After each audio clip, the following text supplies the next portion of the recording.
አሉ ተብሎ የሚታሰበው የፌደራል ጠበቆች ከ7000 በላይ እንደሆኑ ይገመታል። ግን እዛ ቦታ ላይ የተገኘው ቁጥር ደግሞ 1000 አይሞላም።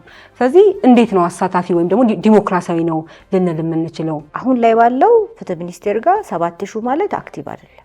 ግልጽ እንዲሆን የምንፈልገው ነገር የለቀቁ በህይወት የሌሉ ሰዎችን ሁሉንም ያካተተው ቁጥር ማለት ነው። በመሰረቱ ይሄ የምርጫ ቅስቀሳው ሂደት በእኛ በምርጫ አስፈጻሚ ኮሚቴ የተመራ አይደለም፣ ሊመራም አይችልም። የተሰጠን ስልጣንና ኃላፊነት ውስጥም የለም። በተመሳሳይ ሰዓት በአንድ ውስን ቦታ ላይ ምርጫ እንዲደረግ ማድረጉ በራሱ ተገቢ አይደለም፣ ፍትሃዊነቱን ጥያቄ ውስጥ ይከተዋል። ደንቡ በእለቱ በስብሰባው እለት ይገለጻል ነው የሚለው። እንዴት ይገለጻል፣ በምን መልኩ ይገለጻል የሚለው ነገር የለም። ግን ይገለጻል ብሎ አስቀምጧል። በእለቱ ተገልጿል።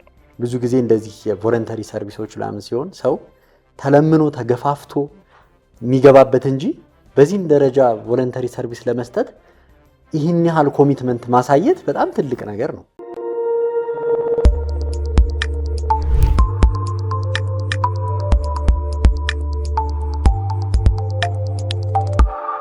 ሰላም ጤና ይስጥልን። የተወደዳችሁ የፍትህ ለሀገሬ ፕሮግራም ተከታታዮች፣ ፍትህ ለሀገሬ የተሰኘው ሳምንታዊ ፕሮግራማችን እነሆ ጀምሯል። አዘጋጅቼ የማቀርብላችሁ እኔ ሊያ ተረፈ ነኝ። ዛሬ ውይይት የምናደርግበት ርዕሰ ጉዳይ በቅርቡ የፌደራል ጠበቆች ማህበር የምርጫ አድርጓል። የፕሬዝዳንትና የምክትል ፕሬዝዳንት እንዲሁም ደግሞ የስራ አስፈጻሚዎችን ምርጫ አድርጎ በተሳካ ሁኔታ ያለፈው ቅዳሜ ተከናውኖ አልቋል። ስለዚህ ያንን ምርጫ በሚመለከት የምርጫ አስፈጻሚ ኮሚቴ ሰብሳቢና ጸሐፊ የሆኑትን ጠበቆችና የህግ አማካሪዎች የሆኑ ሁለት እንግዶችን እንግዳ አድርጌ ጋብዤላችኋለሁ። እንግዶቼ ወይዘሮ ህይወት ብርሃኑ የኮሚቴው ሰብሳቢ የነበሩና አቶ ቶማስ ብርሃኔ ደግሞ የኮሚቴው ጸሐፊ የነበሩ ናቸው። ምርጫው ምን ይመስል ነበረ፣ የሚነሱ ቅሬታዎች ላይ ምን ሐሳብ አላቸው የሚለውን በሚመለከት ውይይት የምናደርግ ይሆናል። አብራችሁ እንድትቆዩ ከዚሁ ጋብዛለሁ። በጣም አመሰግናለሁ ሁለታችሁ እንግዶች የሆናችሁ ስለመጣችሁ። እኛም በጣም እናመሰግናለን። እሺ፣ እና ደግሞ እንኳን ደስ አላችሁ ማለትም እፈልጋለሁ። ኃላፊነታችሁን ተወጣችሁ በጣም በብዙ የጥብቅና ስራ ጫና አለው። ከዛም በተጨማሪ ደግሞ የተሰጣችሁ ኃላፊነት ቀላል የሚባል አልነበረም እና በብዙ ውጥረት በብዙ ጭንቀት በጣም ጊዜያችሁን ሁሉ ነገራችሁን መስዋዕት አድርጋችሁ የተሳካ ምርጫ አድርጋችሁ ስለተጠናቀቀ እናመሰግናለን ማለት እፈልጋለሁ። ደግሞ እንኳን ደስ አላችሁ። እንኳን አብሮ ደስ አላችሁ። እሺ፣ የምርጫ ሂደት ምን ይመስል ነበር የሚሉትን ነገሮች በዝርዝር እንመጣበታለን። ስለ ምርጫው ስናወራ ግን በጣም ከዚህ በቀደም ከነበረው በጣም በተለየ መልኩ የተለየ ነበረ ቅስቀሳው። የስራ አስፈጻሚዎችም ሆነ የፕሬዝዳንትና ምክትል ፕሬዝዳንትነት እጩ ሆነው ይወዳደሩ የነበሩት ሰዎች ወይም ጠበቆች የተለየ የሚባል ቅስቀሳ በሶሻል ሚዲያ ላይም በተለያዩ ሜንስትሪም ሚዲያዎች ላይም በጽሁፍ የተለያዩ ነገሮች ሲደረጉ ነበርና አሁን እንደ ምርጫ አስፈጻሚ ኮሚቴ ያኔ ምንም ማለት ማችሉ ስለነበረ አሁን ካለፈ በኋላ እንዴት ነበረ የምርጫ ቅስቀሳው? እንዴት አያችሁት? ከዚህ ቀደም ከነበረውም ልምድ ሊሆን ይችላል ወደፊትም መለመድ አለበት ከምትሉት ቅስቀሳውን እንዴት አገኛችሁት? ከዚህ እንጀምር። አመሰግናለሁ ሊያዬ። በጣም ለዚህ ቀን በክተን ይሄንን ኢንተርቪው ለማድረግ መቻላችን ለኛም ትልቅ ነገር ነው። አንቺም እኛን እንዳመሰገንሽው ደግሞ አንቺም ሂደቱ ላይ ትልቅ አስተዋጽኦን ያደረግሽው ከቅስቀሳው አንዱ መሰረታዊ የነበረው እንደውም እጮቹን ማሳወቅ ነበረና እሱንም ደግሞ ያለሽን ልምድ እና ያለሽን እድል ተጠቅመሽ ነው እጮቹን ሚዲያ ላይ ያመጣሻቸውና ከዛ ነው የሚጀምረው። እንግዲህ የቅስቀሳውን እንደ ቅስቀሳም ባናየው ግን የትውውቁ መድረክ የጀመረው ከዛ ነውና ያንንም ደግሞ ባለሽ አቅም እርዳታ በማድረግሽ ሁሉም ያው የየራሱን ሼር ነው የሚወስደውና አንቺም ላደረግሽው ነገር በእውነት ትልቅ ምስጋና አለን። እኛም እንደ ኮሚቴም እንደ ጠበቃም እንደ ማህበር አባልም ማለት ነውና ቴንኪው ማለት እንፈልጋለን። ቅስቀሳውን በተመለከተ እንግዲህ እኛም ራቅ ብለን ያው ገለልተኛ ሆነን ምርጫውን መምራት ስለነበረብን የምርጫ ሂደቱ ደግሞ ገለልተኛ ሆኖ መታየት ብቻ ሳይሆን መምሰልም ጭምር ነው ይጠይቃል። ስለዚህ እንደ ዳኝነት ማየት የምንችለው ነገር ነውና ያው ዳር ሆነንም ቢሆን የሚከናወኑትን ነገሮች ባለን ኮሚቴ አባላት ከኛ ተጨማሪ ደግሞ ሌሎች 5 አባላት አሉ የኮሚቴ አባላትና 7 ሆነን ነው በዋናነት 6ታችን ነበርን። አንድ የኮሚቴ አባላችን ፐርሰናል እክል ገጥሟቸው ብዙ እንትኖች ላይ አልተገኙልንም። ነገር ግን መጀመሪያ አካባቢ ነበሩ ከአቅም በላይ የሆነ ነገር ገጥሟቸው በብዛት ስንካፈል የነበር ነው እኛ ነበርንና ያው ሁሉም የኮሚቴ አባላት በሚባል ደረጃ ነው እንግዲህ የደከምነውና ለዚህ ውጤት ያበቃ ነው። ያው እኛ ሁለታችን ስለመጣን ነው ዛሬና አጠቃላይ ቅስቀሳው እንደ መጀመሪያ አሁን እንግዲህ ደንቡ ከጸደቀ 2 ወሩ ነው። ከዛ በኋላ የተደረገው የመጀመሪያው ምርጫ ነው። እንደ ሂስትሪም አይ ቲንክ እንደዚህ አይነት ምርጫም ተደርጎ የሚታወቅ አይመስለኝም። ዳይሬክትሊ የተደረገ አይደለም። ሌላው ከዚህ በፊት የነበሩትን ለማንሳት የምንችልበትም ነገር ላይ አይደለም። በጣም ይለያል ሁሉ ነገሩ እና ጥሩ ጎንም አለው መጥፎ ሚልም እንደ አንድ እንትን የሚነሳ ነገር ሊኖር ይችላል። ግን ዞሮ ኤክሰርሳይዝ አድርገነዋል። ኢንፎርምድ የሆነ ውሳኔ ለመስጠትም ጭምር ደንቡ ላይ እንዳየሻቸው 3 ደቂቃ ነው ለእጩዎች የተሰጠው። በቂ ላይሆን ይችላል። ምክንያቱም ሁላችንም ተበታትነን በያለንበት እየሰራን ያለን ሰዎች ነን እና ለመምረጥ የሚመጣው ሰው ኢንፎርምድ የሆነ ዲሲዥን እንዲሰጥ ማን ምንድን ነው ካፓሲቲው ምንድን ነው የሚለውን ነገር በደንብ ለማወቅ ትልቅ አስተዋጽኦ አድርጓል ብዬ ነው የምወስደው። ምክንያቱም ልክ ስብሰባ ሲገቡ የነበሩ ሰዎች አሁን በዕለቱ በቃ መርጠን እንሂድ ነበር የሚሉት። ማያውቋቸው ሰዎች ቢሆኑ ያችን የ3 ደቂቃዋን ለመስማት ጉጉት ይኖራቸው ነበረ እና ለምንድን ነው ቀጥታ መርጠን የማንሄደው? አይ ደንቡ እንደዚህ ስለሚል ስትሪክትሊ በደንቡ ስለምንሄድ ነው ብለን ስንነግራቸው ኦልሬዲ አውቀናቸው አይደለ ወይ አይተናል ይላሉ።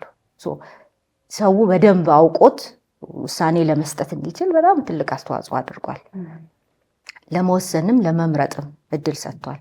በዛው ልክ ግን ከዚህ በፊት ያልነበረ ሂደት ስለሆነ እንደ መልካም ነገር እንደምናየው ሆኖ ደግሞ የራሱ የሆኑ ከዛም ከተለያዩ ቦታዎች ከሚመጡልን እንደ ኮሚቴም የተወሰኑ አስተያየቶች ሲመጡ ነበርና ያው ደንቡ ካምፔን መደረግን አያውቀውም። የሚያውቀው ያችን የ3 ደቂቃዋን ነው።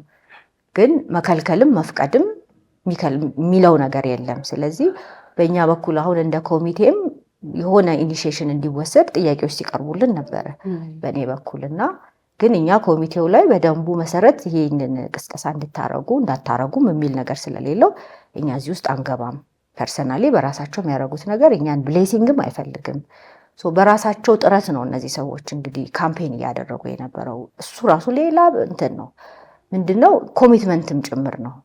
ለሰው ማሳወቅ እንዳለ ሆኖ በራሳቸው ሪሶርስና ወጪ እዛ ደረጃ ደርሰው ያደረጉት ነገር ይበልጥ የሎ ኮሚኒቲውን በደንብ ያነቃቃው።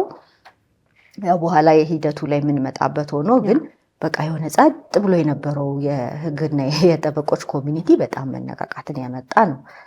እሱ አንዱ እንትን የመነቃቃት መፍጠሩ ያ ሁሉ ሰው ለመምረጥ መምጣቱም እንዳለ ሆኖ ያ ሆኖ ግን ያው አድሚኒስተር ደግሞ መደረግ እንዳለበት እኛም እናምናለን። ያው አሁን ላይ ያንን የምናደርግበት ነገር በህግ ማንዴት ስለሌለን መቀስቀሱንም አለመቀስቀስ ውስጥ ማንገባም ብለን ነው ዳር ላይ የቆም ነውና ለወደፊቱ ኦፍኮርስ የሆነ አይነት የህግ ማዕቀፍ ኖሮት ሊደረግ የሚችል ይሆናል። እስከምን ድረስ ነው ካምፔን መደረግ ያለበት? እነማን ናቸው ካምፔን ውስጥ መካተት ያለባቸው? በማን ነው ቅስቀሳው መደረግ ያለበት? ሪሶርሱን ማን ይሸፍናል? የመሳሰሉት እንዴትስ ገቨርን ይደረጋል? እጩና የእጩዎች ስነ ምግባር ደንብ ያስፈልገዋል። የአንዱ እጩ በምን ያህል ርቀት ነው ሌላውን እጩ ሳይነካ ኤክሰርሳይዝ የሚያደርገው መብቱን የሚለውን ነገር ሁሉ ገቨርን የሚያደርግ ወደፊት አሁን ይሄ መጀመሪያችን አይደለም። እያሰፋ ነው ስንሄድ የሆነ የሚታየናል ሁላችንም ማህበሩን የምንስልበት ደረጃ የምንደርስበት ግን ከዚህ እየተነሳን እያስተካከል ነው። ይህንንም ኤክሰርሳይዝ ባናረገው ለምሳሌ አናውቀውም ነበረ ምን እንደሆነ። ይህን ማየታችን ላይ ቀጣይ ለምንሰራው ስራ ግን በጣም ትልቅ መነሻ ሆኖ ፕሮብሌሙንም አይተን አድቫንቴጁንም ሁለቱንም ጥቅሙንም ጉዳቱንም አይቶ ግን የህግ ማዕቀፍ ኖሮት ወደፊት የሚስተካከልባቸው ነገሮች ሊኖሩ እንደሚችሉ ታሳቢ በማድረግ አሁን ያለው ግን ለዚህ ውጤትና ለዚህ ውጤቱ ነው ያው ሰው ደስታ በጣም ሪፍሌክት ያደረገ ነው። ደስ ይለናል። ደስታው የኛ ብቻ ደስታ አይደለም፣ የሁሉም የጠቅላላ ጉባኤው የማህበሩ አባላት ነው፣ የማህበሩ አመራሮችም ጭምር ደስታ ነው። ይሄ እዚህ ደረጃ ለመድረስ ግን ካምፔኑ የሆነ አይነት አስተዋጽኦ አለው ብዬ ነው እኔ የማምነው ፐርሰናሊና ምንድነው ብዙ ጊዜ በእኛ በዚህ በጠበቆች ማህበረሰብ ዘንድ እንደዚህ አይነት ነገር የተለመደ አይደለም። የመጀመሪያው ነገር ወደዚህ ኃላፊነት ለፕሬዚዳንትነት ምክትልም እንበለው ስራ አስፈጻሚነት የሚመጡ ሰዎች በነፃ ነው የሚያገለግሉት። የጥብቅና ስራ ደግሞ የሚወስድ የራሱ ጊዜ አለ። ስለዚህ እንኳን አይደለም እና ተወዳድራችሁ እዚህ ቦታ ላይ እንግባ የሚባልበት ቦታ ቀርቶ ሰዎች አገልግሉን ተብለው የሚመጡበት ነው።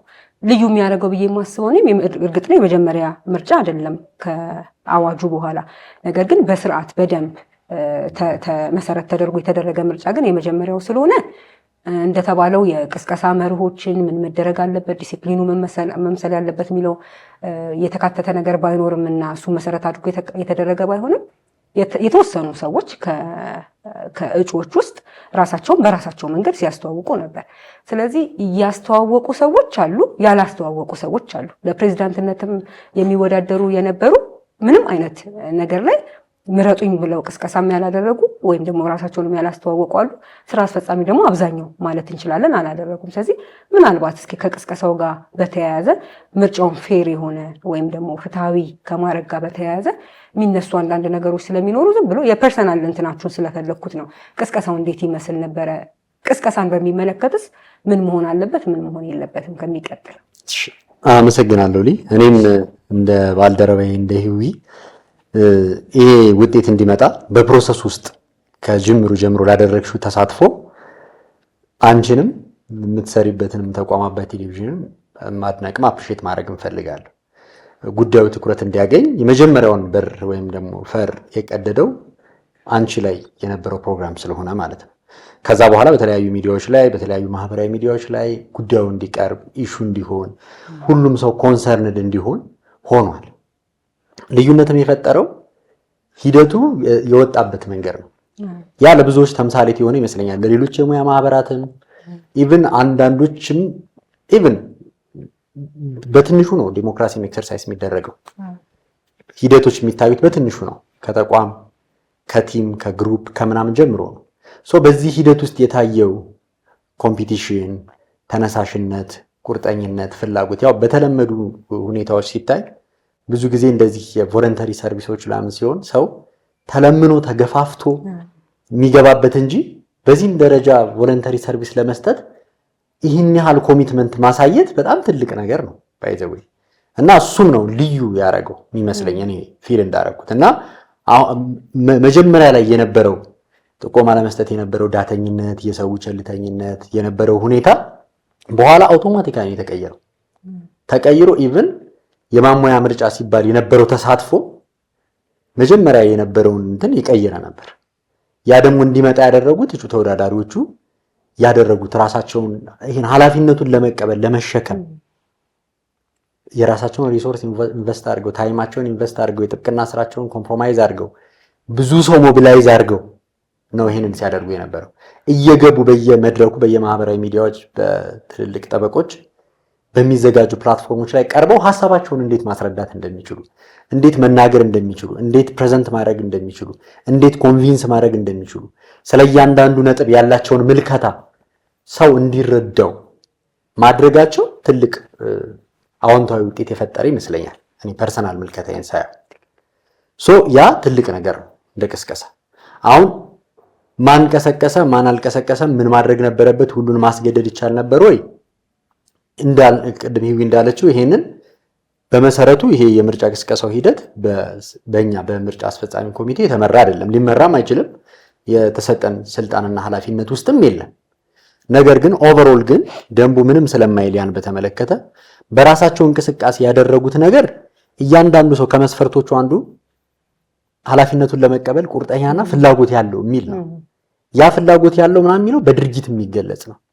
ስለዚህ እነዚህ ድርጊቶች ሁሉ ሲያሳዩን የነበረው እኔ ፐርሰናሊ በነበረኝ ምልከታ ሲያሳዩን የነበረው ፍላጎትና ቁርጠኝነታቸው ነው ብዬ ምክንያቱም ኢትስ ቮለንተሪ ሰርቪስ ኃላፊነት ለመሸከም ጊዜን ለመሰዋት የቤተሰብ ጊዜን የራስ ጊዜን የምታገኙን ሁሉም ነገር ኮምፕሮማይዝ ለማድረግ የሚወሰድ እርምጃ ነው።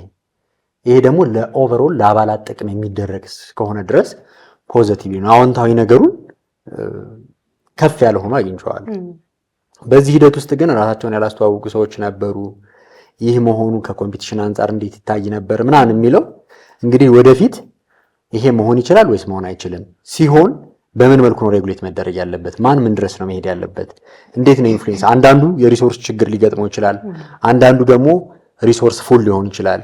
አንዳንዱ ስፖንሰር ሊኖረው ይችላል። አንዳንዱ ደግሞ ምንም እንደዚህ ከግለሰብ ባህሪያዊ ብቃትና ለጉዳዩ መሰጠት ራስን የማስተዋወቅ ምናምን ፍላጎት በዘለለም የሪሶርስ ሊሚቴሽኖች ይሄንን ሊፈጥሩት ይችላሉ።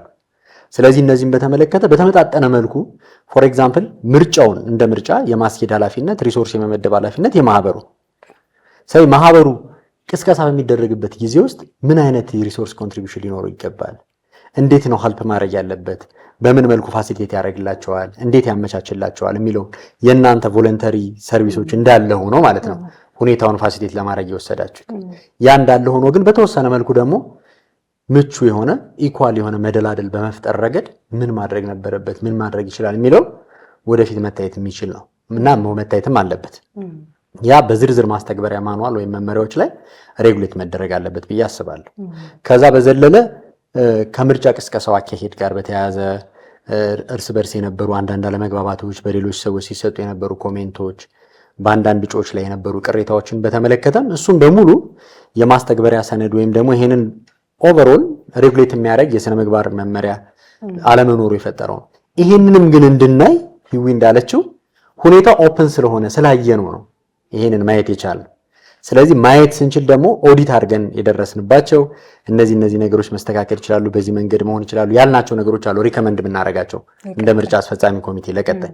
ስለዚህ እነዛ ነገሮች ሲመጡ ደግሞ በደንብ ሬጉሌትድ ሆነ የተጠና ለብዙዎች ተምሳሌት የሚሆን ልክ አሁን እንደነበረው የብዙዎችን ትኩረት የሚስብ ኢቭን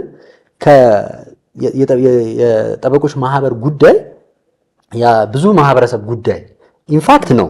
ጠበቆች የማህበረሰብ ተወካዮች ናቸው። የማህበረሰብ መብትና ግዴታ አስጠባቂዎች ናቸው። የህግና ስርዓት መስፈን አለኝታ ናቸው። አንዱ ዊንግ ነው። ያን ያህል ፎከስ ተደርጎ እስኪ የተሰራበት ባይሆንም ስለዚህ የብዙዎችን ትኩረት የሳበበት ብዙዎች ራሱ በሂደት ውስጥ ያዩት ኢንቮልቭ ያደረጉበት ኢንትረስትድ የሆኑበት ኢቭን የፍርድ ቤቶች፣ አቃቤ ህጎች፣ ፍትህ ሚኒስቴር፣ ብዙ ተቋማት እንዲሁም ሌላውም ኮሚኒቲ ከህግ ማህበረሰብ ውጭ ያለውን ኮሚኒቲ ሁሉ ትኩረት የሳበን የነበረው ያ ደግሞ እንዲሆን ይሄ አዎንታዊ የነበረው ገጹ ነው ይሄንን የፈጠረው ብዬ ነው የማስበው። ክፍተቶቹን በተመለከተ ግን ቅድም እንዳልነው ይዊም እንዳለችው በዛ መልኩ ወደፊት ሬጉሌት መደረግ አለባቸው። ዴፊኒትሊም ሬጉሌት ማድረግ ይቻላል። ትክክል። እኔም የምስማማው የመጀመሪያ እንደመሆኑ በጣም ጥሩ ነገሮችን አሳይቶናል። የሆነ ነገር ሲሰራ ነው ህግም ቢሆን አሁን ደንቡ ራሱ እኮ የተፈተሸው ወደ ተግባር ስለወረደ ነው እንጂ የጸደቀ እኮ ነው በጠቅላላ ጉባኤው። ግን ስራው ላይ ሲገባ በኋላ ላይ ትመጡበታላችሁ ክፍተቶች ብዙ ተገኝተዋል። ስለዚህ እነዚህን ክፍተቶች ለማረም ለማስተካከል ደግሞ ወደ ስራው መግባቱ አንድ ስለዚህ ጥሩ መነሻ የሚሆን ነገር ነው። ምናልባት እኔ በጣም በጥሩ ነገሩ ደግሞ ይህንን የምረጡኝ ቅስቀሳ የምንበለው ወይም ደግሞ የሰዎች ሀሳባቸውን የገለጹበትን መንገድ ስፔሻሊ የተመረጡ ሰዎችን ስንመለከት ብዙ ጊዜ ካለን ልምድ ከድሮ ማህበርም አሁንም ደግሞ ከዚህ በፊትም የነበረውንም ስናይ እዚሁ አዲሱ ማህበር ላይ ራሱ የጠበቃው አባል የሆነው የማህበሩ አባላትና አመራሮች ብዙ ቅርብ አይደሉም ወይም አይተዋወቁም። ምንድነው ምን ለመስራት ቃል ገብቶ ነው የመጣው ምንድነው ሐሳቡ እዚህ ማህበር ላይ አመራር ሆኖ ሲመጣ የሚለው ነገር አይታወቅም። ለመጠየቅ ራሱ አስቸጋሪ ይሆናል። አሁን ግን ምረጡኝ ብሎ ሰው ይሄን እሰራላችኋለሁ ብሎ የቀሰቀሰ ሰው ሲመረጥ ይሄንን አልሰራህም እኮ ወይም ደግሞ እንደ ግሩፕ ደግሞ ይሄን እናረጋለን ብላችሁ ነበር አላረጋችሁም ብሎ አክቲቭ የሆነ የማህበሩ አባል እንዲኖርም ደግሞ ወደፊት የምናየው እንደተጠበቀ ሆኖ ግን ያንንም ያመጣል ብዬ አስባለሁ። ምክንያቱም ሩቅ ለሩቅ ሳይሆን ማን አስቦ እዚህ ማህበር ላይ መጣ ምን ደግሞ እየሰራ ነው የሚለውንም ነገር ለመጠየቅ ስለሚጠቅም በጣም ጥሩ ቅርርብ ይፈጥራል ብዬ አስባለሁ። በጣም ብዙ ሰው ዝግጅቱን የሚያውቀው አይመስለኝም። የዚህ ከምርጫው ጋር የተገናኘውን በነበረኝ አጋጣሚ ለማወቅ ችያለሁ እና ቀላልም ስራም አይመስልም አይደለም። የትኛውም ሰው ሊገምተው የሚችል ነገር ነው። ግን ደግሞ መነገር ግን አለበት ብዬ አስባለሁ። ስለዚህ ምንም እንኳን የጠበቆች አመራሮችን ወይም ደግሞ ለማህበሩ አመራር የሚሆኑ ጠበቆችን የሚመረጥበትም ቢሆን በጣም ከባድ የሆነ ስራ የሚፈልግ ግን ነበረ። ሂደቱን እናንተ ስለምታውቁት እሱን ትነግሩኛላችሁ ስላለፋችሁበት። ስለዚህ ምርጫውን ዲሞክራሲያዊ ለማድረግ ፍትሃዊ ለማድረግ ምንም አይነት እንከን ወይ ምንም አይነት ቅሬታ የሌለው አይነት ስራ መስራት አይቻልም የትኛውም ቦታ ላይ። ግን በተቻለ መጠን ትክክለኛ ስራ ለመስራት ግን በጣም ብዙ ጥረቶች ከኋላ በጣም ብዙ ልፋቶች እንደነበሩ አውቃለሁና ዲሞክራሲያዊና ፍትሃዊ እንዲሆን ከማድረግና ማህበሩን የሚጠቅም አይነት ስራ ለመስራት በምን አይነት መንገዶች አለፋችሁ? ሂደቱ ምን ይመስል ነበረ? ቅድም ስትገልጹ እንደነበረው የተመረጣችሁት የባለፈው ጠቅላላ ጉባኤ ላይ ነው። ስለዚህ የ2 ወራት ጊዜ ብቻ ነበር የነበራችሁና በዚህ በ2 ወር ጊዜ ውስጥ ምን አሳለፋችሁ? ምን ጥረት አረጋችሁ? እሱ ከባዱ ጊዜ መሰለኝ አይደል? የ2 ወር ምናልባት ከተፈተንባቸው በጣም ብዙ ፈተናዎች ይሄኛው በጣም ከባድ። ምንድነው ከባድ የሚያደርገው? ጊዜው ብቻ አይደለም፣ ስራው በራሱ ከባድ፣ በጣም ከባድ። እንዳየሽው እኔ ከዚህኛው በፊት ደግሞ የደንቡ ማርቀቅ ላይ ደግሞ ነበርኩ። ያ ራሱን የቻለ በጣም ከባድ ጊዜ ነበር እና እንደ አርቃቂም አሁን ቅድም ሜንሽን እንዳረግሹ ነው ደንቡ ላይ ሲፈተሽ ነው ሁሉ ነገር የሚመጣው። በዚህኛው ፐርስፔክቲቭ እንዴት አላየነውም ደንቡን ስናረቅ ብዬ አሁን እንደውም የሆኑ ኢሹዎች ሲነሱ ወደ እኔ ነው ሪፈር የሚያደርጉት። የህግ አውጪው ሀሳብ ምን ነበር ይሉኛል የኮሚቴው አባላት። በዚህ አንግል ግን ማለት የሆነ ነገር ፕሪንሲፕሎች ነው ደንቡ ያስቀመጠው። በነገራችን ላይ ምርጫ ሂደቱን መሰረታዊ የሚላቸውን ፖይንቶች አስቀመጠ። ሌሎች ግን አካሄዶቹን በተመለከተ ክሊርሊ ይሄ ነው ብሎ አላስቀመጠም። ምንድን ያደረገው የምርጫ አስፈጻሚ ኮሚቴ የሚሰራቸው እንደሆነ አጠቃላይ ምርጫው ተጀምሮ እስከሚጠናቀቅ ድረስ የስራ ርክክቡ እስኪደረግ ድረስ የምርጫ አስፈጻሚው ኃላፊነት እንደሆነ ነው ደንቡ የሚያስቀምጠው። ስናየው የትኛውም የማህበራት ደንብ ላይም የምርጫ ሂደቶች በክሊርሊ አይቀመጡም። ብዙ ጊዜ ለምን ምናልባት ለምርጫ አስፈጻሚ ለመተው ይሆናል ወይ በሌላ መመሪያ ፍሌክሲቢሊቲውን ለመጠበቅ ሊሆን ይችላል። ብዙ ጊዜ መሰረታዊ የሆኑ ስቴፖቹን ሂደቶቹን ነው እንጂ የሚያስቀምጠው ያንዳንዷ ምንድናት የምትለውን ነገር አያስቀምጥም። አንዱ ቻሌንጅ የነበረው የ2 ወር ጊዜ መሆኑ፣ ምክንያቱም የ1 ዓመት ጊዜ ነው ደንቡ ላይ የተቀመጠው። ይሄንን 2 ወር እንዴት አድርገን ነው ደንቡ ላይ የተቀመጡትን መሰረታዊ የምርጫ ሂደቶች ባለን የ2 ወር ጊዜ ባለን የጠበቃ አጀንዳ ማች አድርገን መቀጠል የምንችለው? በዚህ 2 ወር ጊዜ ውስጥ ምንም አይነት ስቴፕ ኮምፕሮማይዝ ማድረግ አንችልም፣ ደንቡ በግልጽ የተቀመጠ ስለሆነ። እሱን ስንል ደግሞ የአጀንዳችን ጉዳይ አለ። 7 ኮሚቴ አባላት፣ 7 ጠበቃ፣ 7 አጀንዳ ነው። እሱ ማጣጣም ሌላ ፈተና ነው። ያለን አማራጭ ምንድነው? ስራው መሰራት አለበት። አንዱ ሲመቸው አንዱ አይመቸውም። በእርግጥ ደንቡ ላይ ኮረሙ 4 ሰው ነው፣ ግን 4 ሰው ብለሽ የምትይው ስራ አይደለም። ይሄ በጣም ሲሪየስ ነው። አንዳንድ ጊዜ ተከራክረን 5 ሆነን ራሱ ተከራክረን ጨርሰን ነው ብለን የምናቆም። በቃ ሁሉም ደግሞ እንደገና እስቲ እንየው። ምክንያቱም በጣም ሲሪየስ ነገር ነው፣ ኃላፊነት ነው። እንደ ሌላው ውሳኔ ዝም ብለሽ 4 ሰው ይቻላል መወሰን ብለሽ የምታልፊው ነገር አይደለም። በተለይ መሰረታዊ የምንላቸውን የምርጫ ሂደቶች ላይ ያደረግናቸውን ውሳኔዎች በሂደር እያሳደረን ሁሉም ባለበት እየተብላላ እንደገና ሌሎች ነገሮችን እያየን ሪፈረንሶችን እያየን ዲክሽነሪውን ላልቀርም አንዳንዱ ቦታ ላይ ቶማስ በኋላ ይልበታል። በቃ በጣም በቻል ነው መጠን ፌር ለመሆን እንደገና ደግሞ ግልጽ ለመሆን ኦብጀክቲቭ የሆኑ ስራ ለመስራት ነው እንግዲህ ጥረት ስናደርግ የነበረው እና ስለዚህ ያለን አማራጭ በመደበኛነት ያው ደንቡ ላይ የስራ መመሪያውንና የስራ መዘርዝሩን አውጥቶ ይጀምራል። ሰብሳቢውን ይመርጣል፣ ጸሐፊውን እንዳለው መሰረት እሱን ሄድን። ፕሮባብሊ ከስራ ቅዳሜ ሰኞ ቀን ነበር ስብሰባችን ይመስለኛል። ሰኞ የማክሰኞ ነው። ዓርብ ዕለት የመጀመሪያው ስብሰባችን አድርገናል። በነገራችን ላይ 3 ቀን ምናምን ነው። ከዛ በፊት ግን ልክ ዓርብ ዕለት እንዳደረግን በ3ኛው ቀን ስራ ጀመርን።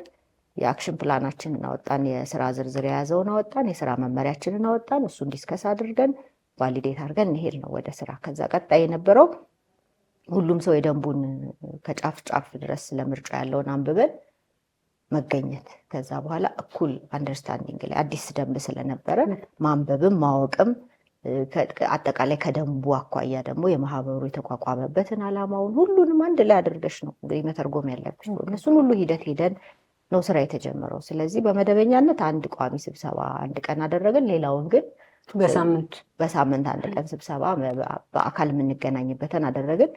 ከዛ ግን በሚገርም ሁኔታ ኦልሞስት 14 ጊዜ ነው አሁን 14 ቃለ ጉባኤ ነው በቁጥር ማስታውሰው። አብዛኛውን በሚባል ሌሊት ነው ያደረግነው። እንገባለን፣ ችሎታችን እንጨርሳለን፣ ቤተሰብ ቴኬር አድርገን ልጆች እናስተኛም አለን የማናስተኛም አለ። በጣም ብዙ ቻሌንጅ ነበረው። ከዛ አብዛኛውን ከ3 ሰዓት እስከ 6 ሰዓት ከምሽቱ ነው የምናደርገው። በጣም ብዙ ጭቅጭቅ አለ። ያው የህግ ባለሙያ የተለያየ አንግል ነው ነገሮችን የሚያዩ። በጣም እሱ ደግሞ ይበልጥ ጥሩ ነገር እንድትሰሪ ይገፋፋሻል። እኔ ባላየሁበት አንግል ሌላው ያየዋል። ከዛ ግን ደስ የሚለው ነገር ምንድነው? አብዛኛው የምንወስናቸው ውሳኔዎች ኦልሞስት ሁሉም በሚባል ደረጃ ይላል ይመስል። ለምን ውሳኔውን መስጠት አይደለም የኛ ፖይንት። ውሳኔው ላይ ለመድረስ ትክክለኛ ነገር መስራትን ነው የምንፈልገው እንጂ በቃ ይሄ በማጆሪቲ እንትን ብሏል የሰብሳቢ ድምፅ ያለበት ይላል እዛ ውስጥ ላንገባም። ለምን ጥሩ ነገር ሰርተን እኛን እንዲያጨቃጨቀን ነገር ሌላውንም ሊያጨቃጭቀው ስለሚችል በተቻለ መጠን ሁሉም ሊቀበለው የሚችለውን አፕሮች መከተልን ስለምንመርጥ በጣም ነው የምንወያየው። እንዳልኩሽ በጣም ብዙ ዲስከሽን እና ጭቅጭቆች ነበሩ። ግን ደስ የሚለው በቃ መግባባቱም አለ። በጣም የሚገርም ቲም ነው። መናበቡ አለ፣ ነፃነቱ አለ። በቃ ሁሉም ሰብሳቢ ስለሆንኩ ምንም የተለየ ማድረገው ነገር የለም። እኩል ነው የምንሰራው፣ ሁሉንም ነገር እኩል ነው የምናደርገው። ኃላፊነቱን እኩል ኮሚትድ ሆኖ ፖዘቲቭሊ ነው ነገሮችን ሁሉንም የሚያየው እና በዛ ሂደት ግን ችግሩ ምንድን ነው? እኛ ባሰብነው ፕላኒንግ ለመሄድ ለምሳሌ ጥቆማ ለመቀበል አናውንስ ከማድረጋችን በፊት ጥቆማው እንዴት መሆን አለበት የሚለው ራሱ አጨቃጭቆናል። ደንቡ ላይ ጥቆማ እንደሚቀበል ያስቀምጣል። በምን መልኩ እንደሚጠቆም ግን አያስቀምጥም። እሱን ከዛ ነው የሚጀምረው። ሲጠቆም ለየገሌ እንደዚህ እየተባለ ነው፣ ለፕሬዚዳንትና ለምክትል ተብሎ ለየብቻ ነው የሚጠቆመው ወይስ አንድ ላይ ነው የሚጠቆመው? ደንቡ እንዴት ነው የተቀረጸው? ከዛ ጀምሮ የተያያዘ ምክንያቱም እዚህ ጋር የምናደርገው ጥቆማ ነው አደኢንድ እጩዎችን ለመምረጥ መሰረት የሚሆነን። ስለዚህ እሱን ሁሉ ዲስከስ እያደረግን እንደገና እያየን ህጉን እያየን 1249 አዋጁን እያየን ምናምን ይሄድ ነው። ከዛ እያልን ልክ ጥቆማ ለመቀበል ስንት ቀን ይሁን፣ የት እናስቀምጠው፣ ኮሮጆ ይኑር ወይ፣ ፐርሰናል እንዴት እናድርግ፣ በቃ ከዛ ቴሌግራም ግሩፕ ክሬት አደረግን፣ ኢሜል አድራሻ ክሬት አደረግን። ከዛ ደግሞ በአካል ደግሞ አንዳንዱ ቴክኖሎጂ መጠቀም ማይፈልግ ሰው ቢኖር እንዳልኩሽ በምን መልኩ የሚለውን ደንቡ ስለማያስቀምጥ እኛንን ይሄንን እንግዲህ አክሰሰቢሊቲንም ለመፍጠር ከዛ በየፍርድ ቤቱ ይሁን ወይ ያለው የማህበሩ ሪሶርስ ምንድን ነው፣ እንዴት ነው ኮሮጆ የምናገኘው፣ ምርጫ ቦርድ ሄደናል፣ በቃ እንደዚህ እያለን ማለት ነው። እና እነዚህን ሁሉ ነገሮች እያንዳንዳቸውን ሪዝናውት እያደረግን እየወሰንን በተቻለ መጠን በአካልም እንደገና ደግሞ ቴክኖሎጂን ተጠቅሞ ደግሞ መጠቆም የሚፈልግ ሰው ካለ ሁለቱንም ፕላትፎርም አስቀመጥን። የሚገርመው ግን ምንድነው 10 ቀን አካባቢ ነው የሰጠነው። እንዳልኩሽ ቀኗን ከፋፍለናታል። ልክ የመጨረሻ ጠቅላላ ጉባኤ ይደረግባታል ተብሎ የተወሰነውን ይዘን ነው ቀኑን የከፋፈል ነው። ምክንያቱም እንደዛ ካልሆነ መጨረስ አንችልም። ለዚህኛው 10 ቀን ቢሆን ከዛ ይሄን ተቃውሞ ካለና ሌሎች ባክግራውንድ ቼኮች የምናደርግባቸው ብለን እያንዳንዱ ደንቡ ላይ የተጠቀሱትን መስፈርቶች በዝርዝር የሚጣሩትን በሙሉ ነው ሊስት አውት አድርገን በጊዜ ገደብ ብሬክዳውን የሰራ ነው እና 10 ቀን ይመስለኛል ካልተሳሳትኩ የሰጠነው ጥቆማ ለመቀበል። የሚገርመው ከ10 ቀን የመጨረሻው ቀን ነው ጥቆማ የተሰጠው። ምን ቅድም ተወም እያለ ነበር ማለት 10 ቀን መሆኑ ድል መስጫ ነው ብለን ነበረ። ግን ላስት ሚኒት ላይ ነው ብዙ ሰው ራሽ የሚያደርገው። በቃ እኛም ሲገርመን ነበር። ስለዚህ 3 ቀን ነበር ማድረግ የነበረብን ማለት ነው። ሶዛ ሰው እንዲተጋኛ ደግሞ የተለያየ ቦታ ቢዚ ነው ጠበቃውን በሚል ነው እንትን ያልነው እና 10 ቀን ላይ ምናልባት እስከ 8ኛው ቀን ድረስ በጣም ትንሽ ነው በኢሜይል እና በቴሌግራም የተጠቆመው። መጨረሻዋ ሰዓት ላይ ግን በቃ በጣም ግብ ነው የሚመስለው። ራሱ ቢዚ ነበረ እንትኑ። ከዛ በአካል የተሰጠው ጋር ስንሄድ ደግሞ ለምሳሌ ንፋስ ስልክ ምድብና ቃሊቲ ምድብ አንዳንድ ኮሮጆ አስቀምጠን ነበር። ባዶውን ነው ተሸክሜ መኪና ውስጥ አስገብቼ ወጣሁት።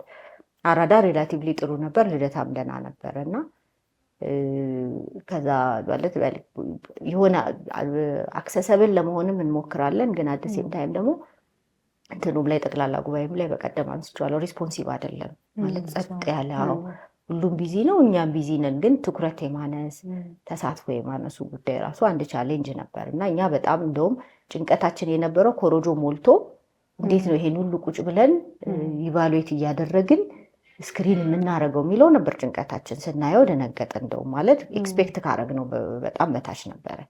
የማህበሩ አባላት ቁጥር አለ፣ ግን እዚህ ጋር የሚመጣው ነገር እንዴት ነው የሚለው ነገር ትንሽ እንትን ነበረ። ዞሮ እኛ ያው ሚኒመም ቁጥር አለ እዛ ለጠቅላላ ጉባኤ የሚቀርብ፣ እሷ ላይ ነው ፎከሳችን። ስለዚህ በቻልነው እኛ ራሱ በግለሰብ ሚዲያ እንትናችን ቴሌግራም ላይ ፌስቡክ ላይ ሁላ በቻልነው አቅም ሁሉ ቶሎ እንትን እንዲል ምናምን አዌርነሱ እንዲኖር ማለት ነው በቻልነው ሁሉ አድርገናል። በፍትህ ሚኒስቴር ገጽ ላይ ሲለጠፍ ነበር፣ በማህበሩ ገጽ ላይ ይለጠፋል። ግን ያው እንደዛም ሆኖ በጣም ከአለው ቁጥር አኳያ ከማህበሩ አባላት ቁጥር አኳያ በጣም ትንሽ ነበረ።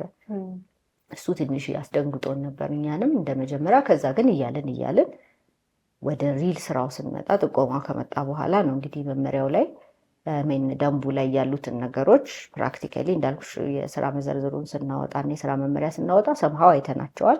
ከዛ እያየን ስንመጣ ግን በተለይ የመለየቱ ስራ በጣም ጊዜ ፈጅቷል። እሱን መለየት ማለት እንግዲህ አንደኛው በነጥብ ነው፣ ሁለተኛው ደግሞ ባክግራውንድ ቼኩንም አድርገናል።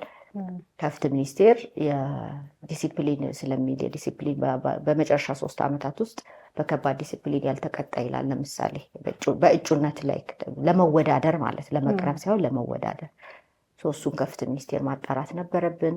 የማህበር አባልነት ግዴታውን የተወጣ ይላል። እሱን ከማህበሩ ማጣራት ነበረብን። ከዛ ደግሞ አልፎ እንደገና የስራ ልምዱ የጥብቅና የስራ ልምድና ጠቅላላ የህግ የስራ ልምድ ብሎ ስለሚያስቀምጥ ደንቡ ከዛ አኳያ ያለውንም ደግሞ ይበልጥ ለማጣራት ብለን ፍትህ ሚኒስቴር ማህደራቸውን ጭምር እስካን አድርገን ከማህደራቸው ላይ መሰረታዊ የሆኑ ለነዚህ የሚረዱንን ነገሮች እስካን አድርገን ይዘናል። ከዛ አልፎ ደግሞ ራሳቸው እጩዎቹ ራሱ ዶክመንቶች እንዲያመጡ ኢሜል ልከናል፣ አናውንስ አድርገናል። እሱ አልበቃ ብሎ የጠቆሟቸው ሰዎች ጋር ሳይቀር በግለሰብ ቴክስት እንልክ አይመጣም ማለት እኛ የጊዜ ጉዳይ ነው ያለብን። ያቀርናት ጊዜ ያለች በዛ ጊዜ ውስጥ ደግሞ ውጤቱን ፋይናላይዝ አድርገን ኔክስት ስቴፕ መሄድ ስለነበረብን የተወሰነውን ከስር እየሰራን እንቆያለን። ከዛ ግን ያንንም ለማድረግ እና ለመሰብሰብ የመጨረሻ እጩዎችን ለመለየት ይሄ ሁሉ ሂደት እየታለፈበት ነውና ከዛ ሱሩም ደግሞ ሰነድ ሳይላክልን ሲቀር እየጎተጎትን ፐርሰናል ቴክስት እንልካለን እጩዎች ጋር ፕሊስ ዴድላይኑ ሊያልቅ ነው እባካችሁ ላኩልን፣ እጩዎች ፕሊስ የጠቆማቻቸው ሰዎች ዶክመንት እንዲልኩ ላኩልን። በቃ በጣም ዳያሎጉ ብዙ ነበር። ያው እያንዳንዱን ነገር እንትን ስለማንለው እንጂ በጣም አድካሚ ነው። ያ ሁሉ ጊዜያችንን በጣም ወስዷል። ከዛ በተረፈ ደግሞ ከጊዜም በላይ ደግሞ እንትን ይፈልጋል፣ ትዕግስት ይፈልጋል። ሁሉም ያው የሎ ኮሚኒቲ ይታወቃልና ስልካችን እኔ በህይወቴ እንደዚህ ስልኬ ቢዚ ሆኖ አያውቅም። ይደወላል የሁላችንም። በአካል ልደታ ደግሞ ያው በዛኛው ሰው እዛ ነው ያለው፣ ቢሮአችንም እዛ ነው የኛም እና እዛም በቃ በየመንገዱ ይጠይቁ። አንዳንዱ ክላሪቲ ነው፣ አንዳንዱ ኦፒኒየኑ ነው። ሁሉንም ነገር ችለን እንግዲህ የመጨረሻው እንትን ላይ ስደርስ ያ ሆነ ማለት ነውና ደንቡ ላይ ያሉ ፕሪንሲፕልስ አሉ። እነዛን ፕሪንሲፕልስ ልክ እንደ ሰብስታንቲቭ ሎ ብናያቸው ፕሮሲጀራል የሆነውን ግን ነገር ገቨርን የሚያደርገው ክሊር የሆነ ነገር የለውም ደንቡ። ስለዚህ ምንድነው እኛ የምንረዳው ደንቡ ክሊርሊ ለምርጫ አስፈጻሚው እንዲሄድበት የተወው ነገር አለ። ስለዚህ በዛ አግባብ ደግሞ የመጨረሻ እጩዎችን ለይቶ ያቀርባል ብሎ ደንቡ ስላስቀመጠ የሚለየው በምንድን ነው የሚለውን ነገር ግን አላስቀመጠው። ስለዚህ መቼም የሙያ ማህበርን ያህል ነገር የሚመራ ሰው በጣም መለየት አንችልም። ደንቡም ደግሞ ኦብጀክቲቭ የሆኑ ክራይቴሪያዎችን ስላስቀመጠ እነዛ ክራይቴሪያዎች ላይ ነው መሰረት ማድረግ ያለብን ለመለየትን በሚል በዛ አንደርስታንዲንግ መጨረሻ እጩዎችን ልንለይ ይቻለን ማለት ነው። ስለዚህ እነዚህ ናቸው ላይ ከሞላ ጎደል ማስታወሳቸው መሰረታዊ ነገሮች እነዚህ ናቸው። እሺ፣ ምናልባት አብዛኛውን ነገር ስላነሱት ወይዘሮ ህይወት አቶ ቶማስ ደግሞ በሂደታችሁ ላይ የህግ ክፍተት ልንለው እንችላለን። ለምሳሌ ደንቡ ላይ ያጋጠማችሁ አላሰራ ብሏችሁ ስለሚጠቅም ለሚቀጥለው ያጋጠማችሁ የህግና በአሰራርም ደረጃ ደግሞ ለምሳሌ እነዚህ ነገሮች ሰፖርት መደረግ ነበረባቸው፣ ግን ያ ባለመሆኑ ምክንያት ምንም እንኳን ውጤታማ ቢሆንም ግን በተሻለ መስራት ይቻል ነበር የምትሉት ነገር ካለ ደግሞ ምን አይነት ክፍተቶችን ተመልክተዋል? አመሰግናለሁ ልዬ። ይሄንን ቀድሞ ከጠየቅሽው ከዚህ ምርጫውን ፍትሃዊ፣ ግልጽ፣ ዲሞክራሲያዊ ለማድረግ ምን ተሰራ ከሚለው ጋር አብሬ አሰናስዬ አስተያየት ልስጥበት። የመጀመሪያው ከቅድመ ጥቆማ ወይም መጀመሪያ በዝግጅት ምዕራፍ ላይ የነበረው ሁኔታ ነው። ሁለተኛ በጥቆማውና በአጠቃላይ በሂደቱ የነበረው ነው። ሶስተኛው ደግሞ በምርጫው ዕለት የነበረው ነው። ሶስቱን በተመለከተ ግልጽ፣ ፍትሃዊ፣ ዲሞክራሲያዊ፣ አሳታፊ ለማድረግ ያደረግናቸውን ጥረቶች ጠቅለል አድርጌ በሶስት መንገድ ልገልጸው ይችላል። በመጀመሪያው ምዕራፍ ላይ የምንሰራው ስራ ክሊር እንዲሆን፣ ኦብጀክቲቭ እንዲሆን፣ ሁሉም ሰው ሲጠይቅ መልስ መስጠት እንዲያስችል ደንቡን መሰረት ያደረገ የአሰራር ስርዓት ነው መመሪያ የዘረጋ። የአሰራር ስርዓት ማለት እንደ ቲም የምንሰራበት አቴ ታይም ደግሞ ግልጽ ያልሆኑ ጉዳዮች ደግሞ የምናብራራበት። ምክንያቱም ስራችን ከጥቆማ ጀምሮ መልምሎ እጩዎችን ይፋ ማድረግ ከዛ ደግሞ በምርጫው ዕለት ምርጫውን ማስፈጸም። ስለዚህ በእነዚህ ፕሮሰስ ውስጥ ሁሉ የክላሪቲ ኢሹ ያለባቸውን ጉዳዮች ጨምሮ ለእነዚህ ነገሮች በምን መልኩ መፍትሄ እንስጥ የሚለው መጀመሪያ በነበረው በዝግጅት ምዕራፍ ላይ ዲዛይን በተደረገውና ባጸደቅነው የአሰራር ስርዓት መመሪያ የተከናወነ። ከዚህ ውጪ የሆነ አንድም ነገር የለም በሂደቱ ውስጥ ማለት ነው። ወይ በኋላ እያሰብን ያመጣነው ነገር የለም። በሂደት ፍሌክሲብል የሆንባቸው ሞዲፋይ ያደረግናቸው ቀድመን ያልተነበይናቸው ብዙም ነገሮች የሉም። በእርግጥ ግን አንዳንድ ነገሮች ደግሞ ስደርሽባቸው ሀፕን የሚያደርጉትን ነገሮች ደግሞ ኬዝ ባይ ኬዝ እየፈታን ሄደናል። ዴቨሎፕ እያደረግ ነው ማለት ነው። ቀድመን ግን አጠቃላይ ፍሬምወርኩን ሰርተናል። ያ ደግሞ ምንድነው ለሚመጡ ጥያቄዎች መልስ ለመስጠት ኦብጀክቲቭ ለማድረግ ግልጽ ለማድረግ ፍትሃዊ ለማድረግ ረድቶናል ብዬ አስባለሁ። ሁለተኛው የምንሰራው ስራ በዘፈቀደ እንዳይሆን እያንዳንዱ ስራ የተሰራበት ቅደም ተከተል የድርጅት መርሃ ግብሩ አክሽን ፕላኑ በእቅድ ላይ ተነድፏል፣ ቀርቧል። መጀመሪያ በዝግጅት ምዕራፍ ላይ ማለት ነው። ስለዚህ እነዛ ነገሮች ሁሉ በመጀመሪያው ስቴፕ ላይ የነበረውን ስራ ግልጽ እንዲሆን ኦብጀክቲቭ እንዲሆን አስችሎታል። በዚህ ሂደት ውስጥ አሁን ያነሳሻቸው ለምሳሌ ከመመሪያው ከደንቡ አኳያ ያሉ ጉዳዮች ለምሳሌ ወደ 7 ጀነራል የሆኑ መስፈርቶች ተቀምጠዋል ደንቡ ላይ። በዚህ መስፈርት መሰረት ነው እጩ ጥቆማም ተቀበሉት ይላል።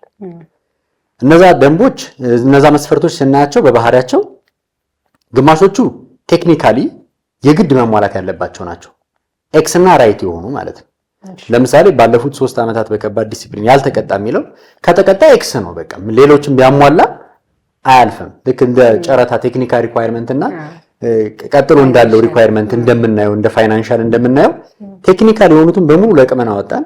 እነሱ በቃ መስት ናቸው። ስለዚህ የማህበሩ አባል መሆን ግዴታው መወጣት መስት። ይሄ ነጥብ የሚሰጠው ጉዳይም አይደለም። እንደዚህ አይነት መስፈርቶችን ለየን። እነዚህ ነገሮች ማንዳቶሪ ሪኳየርመንቶች ናቸው፣ ባሉበት ኤክስ እና ራይት ሆኖ ያልፋሉ። ከዛ ውጭ ያሉት ደግሞ ዝቅተኛ መስፈርቶች ናቸው የተቀመጡት። ለምሳሌ የትምህርት ደረጃ ቢያንስ በህግ የመጀመሪያ ዲግሪ ይላል። ማስተር ሲሆን ምን ይሆናል? ፒኤችዲ ሲሆን ምን ይሆናል? ወደ ኤክስፔሪየንስም ስንመጣ በህግ 10 ዓመትና 7 ዓመት ሚኒመም ያለው ይላል። በህግ 15 ዓመትና በጥብቅና 15 ሲሆን ምን ይሆናል? ዝቅተኛ መስፈርቶች ነው የተቀመጡት። የማህበር ወይ ደግሞ የአመራርነት ልምድ ካለ ይላል እና በዚህ ልምድ የተገኘ አስተዋጽኦ ካለ ይላል። ሲኖር ምንድነው? ሳይኖር ምንድነው? እና ምን አይነት አመራር ደግሞ ምን አይነት አመራር አስተዋጽኦስ ምንድነው? አስተዋጽኦ ሰርቲፊኬት ማግኘት ነው ወይስ ምን አይነት ጉልህ አስተዋጽኦ ነው? እነዚህ ነገሮች ኢንተርፕሬሽንም ይፈልጋሉ። ዝቅተኛ መስፈርትም ናቸው የተቀመጡት። ስለዚህ በህግ የመጀመሪያ ዲግሪ ቢያንስ ካለ ማስተር ሲኖር ሜሪት ቤዝድ መሆን አለበት። ስለዚህ እኛ የመመልመል መልምለን እንድናቀርብ በዚህ መስፈርት መሰረት ስልጣን ተሰጥቶናል በደንቡ።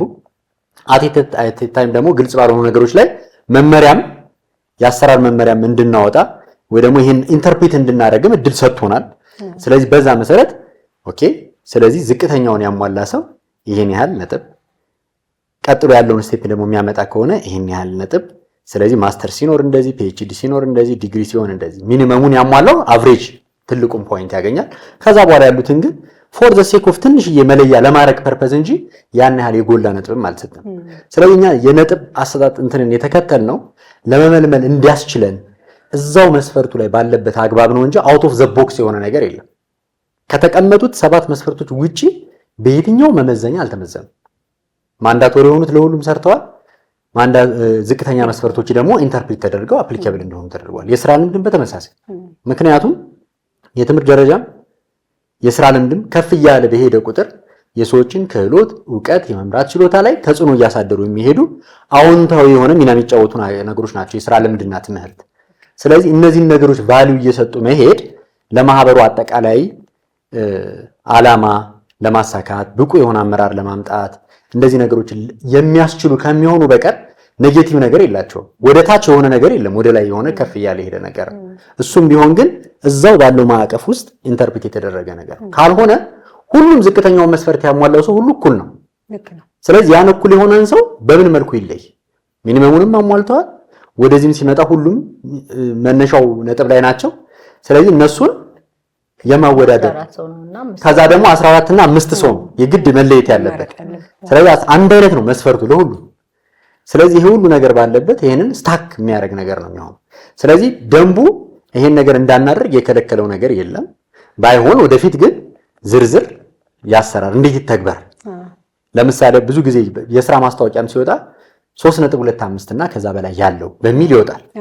ከወጣ በኋላ ግን ብዙ ሰው ስለሚመጣ ሪክሩት ለማድረግ ግን የሆኑ ደግሞ ሰርቴን ክራይቴሪያዎች ደግሞ ይቀመጣሉ። ያ ማለት ግን መጀመሪያ ቀድሞ የተቀመጠው ክራይቴሪያ ተለውጧል ማለት ግን አይደለም። ያለው መስፈርት ላይ ነው ኢንተርፕሬት የተደረገው። ስለዚህ እሱን ግን ኢንተርፕሬት ለማድረግ ዝርዝር ማስተግበሪያ መመሪያዎች ምናምኖች ቢኖሩት ደግሞ ሞር ጉዳዩን ደግሞ ክሊር ለማድረግ ለማስተግበር ጥያቄዎች የሚነሱ ጥያቄዎችን ለመመለስ ይረዳል። ስታንዳርድም ሴት ማድረግ ስለሚቻል ማለት በሱ ላይ።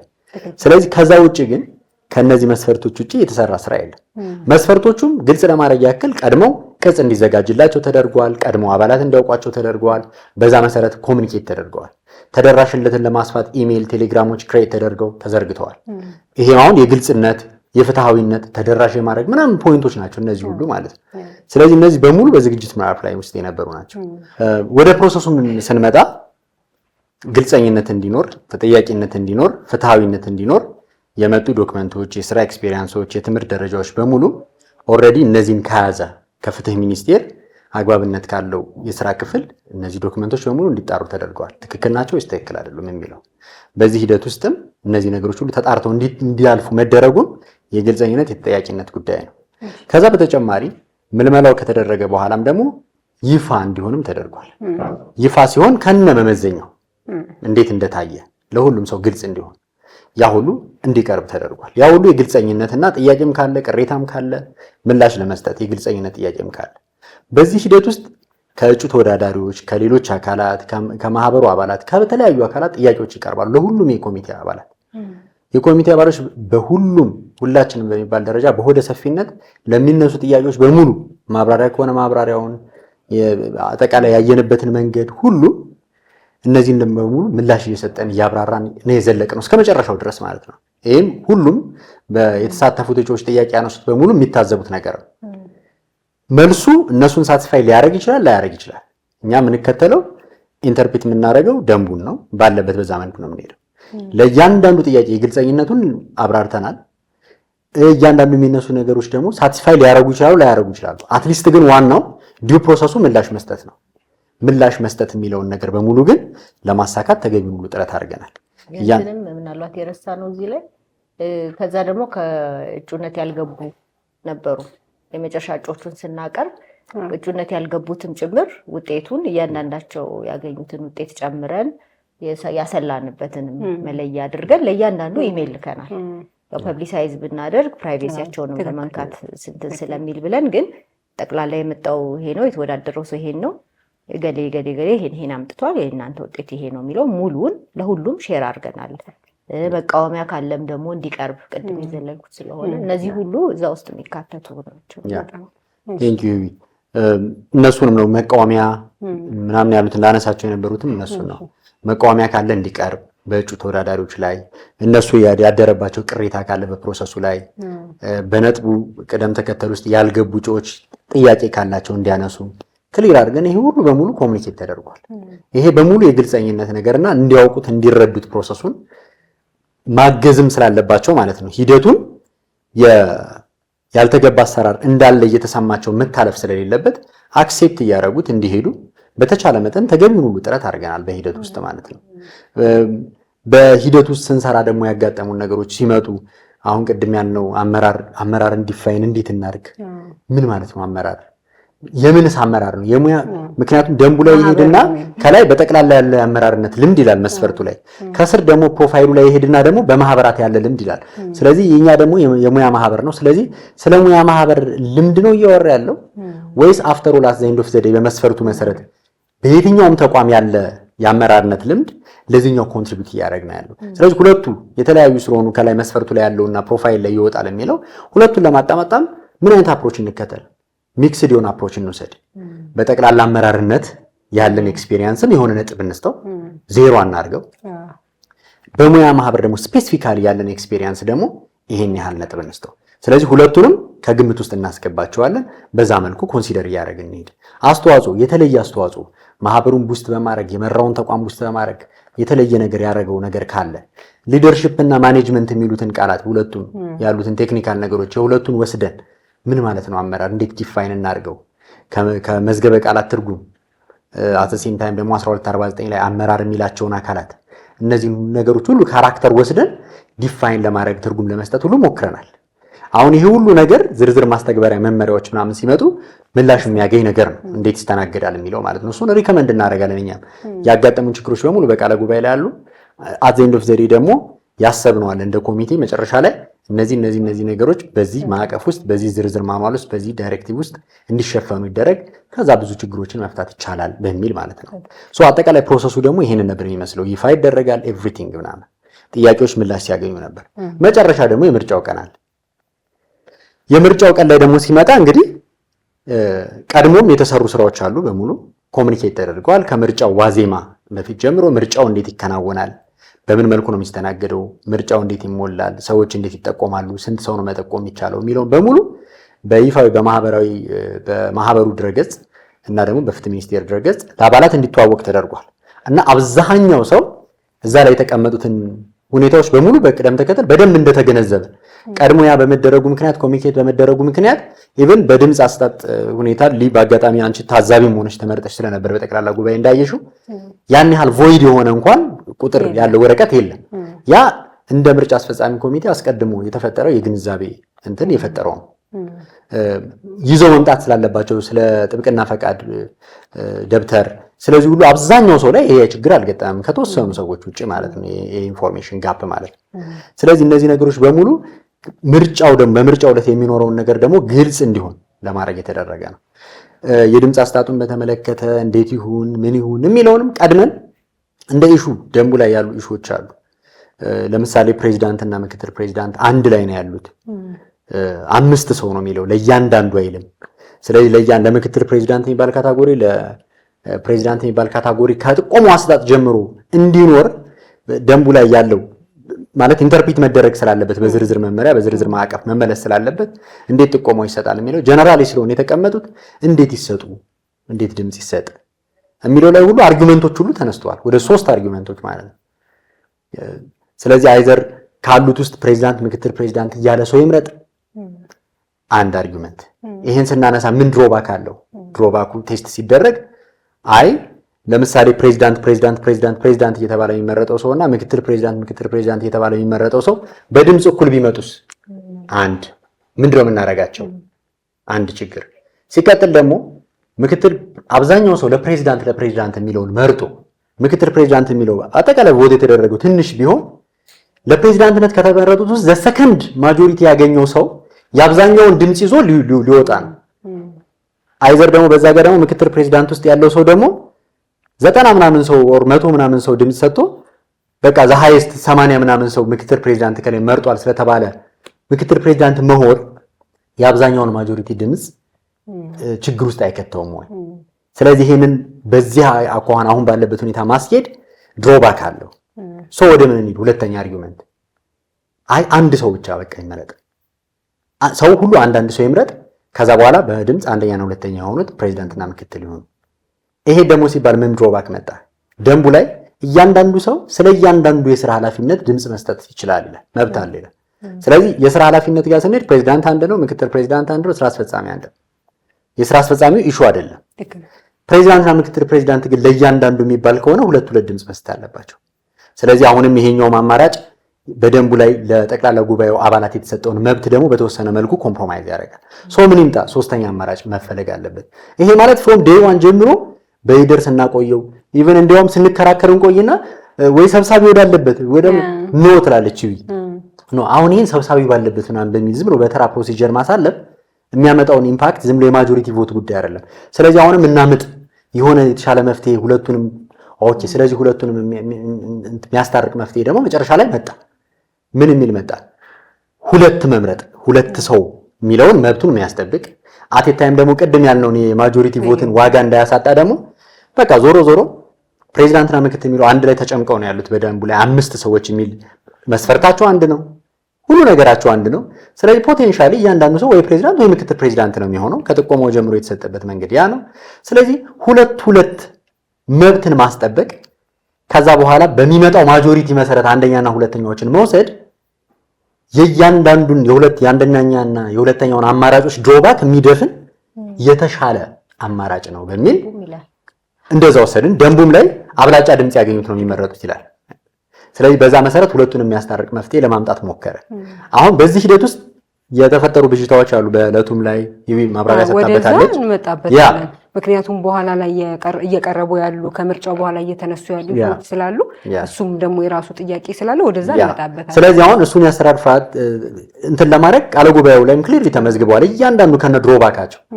ስለዚህ ደንቡ ባለበት ኤግዚስቲንግ ሁኔታ ውስጥ ስታክ ከማድረግ ነገሮችን እየተረጎሙ የተሻለ አዎንታዊ አፈጻጸም ሊኖረው ወደሚችለው እንምጣ በሚል እሱን በአብላጫ ድምፅ በሙሉ ለሙሉ በኮንሰንሰስ ወሰነን ሶስተኛውን አማራጭ የድምፅ አሰጣጡ በዛ መልኩ እንዲሆን አድርገናል። ያ ቅድም ካልጉሽ ድሮባኮች ከእያንዳንዱ ድሮባክ የመነጨ ነው። እሱን እንደውም ለማስረዳት ብዙ ሞክረናል። በግልም ጥያቄም ሲቀርቡ በእለቱ መድረክ ላይ ብዙ ሰዎች ጥያቄ ሲያነሱ ስለነበር ወረቀቱን ከተቀበሉ በኋላ ማለት ነው። ስለዚህ እንደዚህ አይነት ነገሮች አሁንም በዝርዝር መመሪያ ላይ መሸፈን አለባቸው። እንዴት ነው የሚስተናገደው? ይመረጣል ይላል ሰው እንዴት በምን አይነት ካራክተር እንዴት ይሁን ምናምን የሚለው አሁን ይሄ እኛ ያመጣነው መፍትሄ አንዱ የመፍትሄ አካል ሊሆን ይችላል። ከዚህ የተሻለ ደግሞ ያልታሰበ አሁን ወደፊት የሚመጣ መፍትሄም ካለ ምላሽ የሚያገኝ ይሆናል ማለት ነው። ስለዚህ በምርጫው ዕለትም ላይ መልስ እንሰጥበት የነበረው ከግልጸኝነት ፐርስፔክቲቭ ጥያቄውም ሲነሳ ህይወት ኦልሬዲ ሪያክት አድርጋበታለች መድረክ ላይ ከታይም አኳያና ከነበረው ጊዜ አኳያ እንደዚህ አርጊመንት 1 አርጊመንት 2 አርጊመንት 3 እየተባለ በዛ ደረጃ ማንሳት ባይቻልም ወይ እንደዛ ባይሆንም ሐሳቡ ግን እንዴት እንደነበረ የሶስተኛውን አማራጭ እሱ ከደንቡ አኳያ እንዴት እንደታየ ምላሽ እንዲሰጥበት ተደርጎ ሰው አክሴፕት ካደረገው በኋላ ነው ፕሮሲድ የተደረገው። ስለዚህ እነዚህ ነገሮች ሁሉ በምርጫው ዕለት ደግሞ የነበረውን ፕሮሰስ ግልጸኝነትን ከማስፈን አኳያ የነበረ ነው። በዕለቱ ደግሞ አቆጣጠሩ፣ ድምፅ አሰጣጡ ኤቭሪቲንግ ደግሞ ፍትሃዊ እንዲሆን ግልጽ እንዲሆን ተአማኒ ደግሞ እንዲሆን በደንቡ መሰረት ከጠቅላላ ጉባኤው 5 ታዛቢዎች እንደ ድል ሆኖም ሊም ተመርጠሽ ነበረ። በጠቅላላ ጉባኤው እንደታዛቢ 5 ሰዎች እንዲመረጡ ተደረገ። ስለዚህ ድምፅ አሰጣጡ ላይ ጀምሮ እስከ መጨረሻው እስከ ማታ ድረስ ውጤቱ ይፋ እስከተደረገበት ጊዜ ድረስ በቆጠራው ሂደት ሁሉ እነዚህ የጠቅላላ ጉባኤ የተመረጡ 5 ሰዎች እንዲሳተፉ ተደርጓል። ከዚህ በተጨማሪ ደግሞ በደንቡ መሰረት ከሌሎች አካላትም ልምድ ካላቸው አካላት ማሳተፍ ይቻላል በተባለው መሰረትም የኢትዮጵያ ብሔራዊ ምርጫ ቦርድ ልምድ ያላቸውን ታዛቢዎች እንዲልክልን ቴክኒካሊ እንዲያግዙን በጠየቅነው መሰረት እሱም ተሳክቶልን የምርጫ ቦርድ ታዛቢዎችን በመካከላችን ነበሩ። አካሄዱንም ሂደቱንም ቆጠራውንም ቴክኒካሊ ያለውን ድጋፍ በሙሉ ሰፖርት ሲያደርጉን ነበረ እንዳይሹ ማለት ነው። መጨረሻ ላይ ስናመሰግናቸው የኢትዮጵያ ምርጫ ቦርድ ከመጀመሪያው ጀምሮ ከቁሳቁስ ድጋፉ ጀምሮ እስከ መጨረሻው ጊዜ ድረስ ከጎናችን ብዙ ሰፖርት አድርጎናል እንደ ተቋም ማለት ነው። ስለዚህ እሱን ለማድረግ ሁሉ ያመጣ ነው ፍትሃዊ እንዲሆን ተቀባይነት እንዲኖረው ውጤቱ በሂደቱ ውስጥ ከምርጫ አስፈጻሚ ኮሚቴው አባላት ውጭ ያሉ ሰዎችን ታዝበውት ሂደቱ ንጹህ እንደነበረ እንዲገነዘቡት ለማድረግ ነው። ስለዚህ አፍተሮል በሶስቱ ምዕራፎች የነበሩት ሂደቶች እነዚህ ነው ይመስሉት ልልሽ ነው። በጣም አመሰግናለሁ። ከዛ ይሄ ሁሉ ነገር አለፋችሁና ደግሞ አሁን ምርጫው ካለፈ በኋላ ቅሬታዎች ወይም ደግሞ ትችቶች እየመጡ ነው።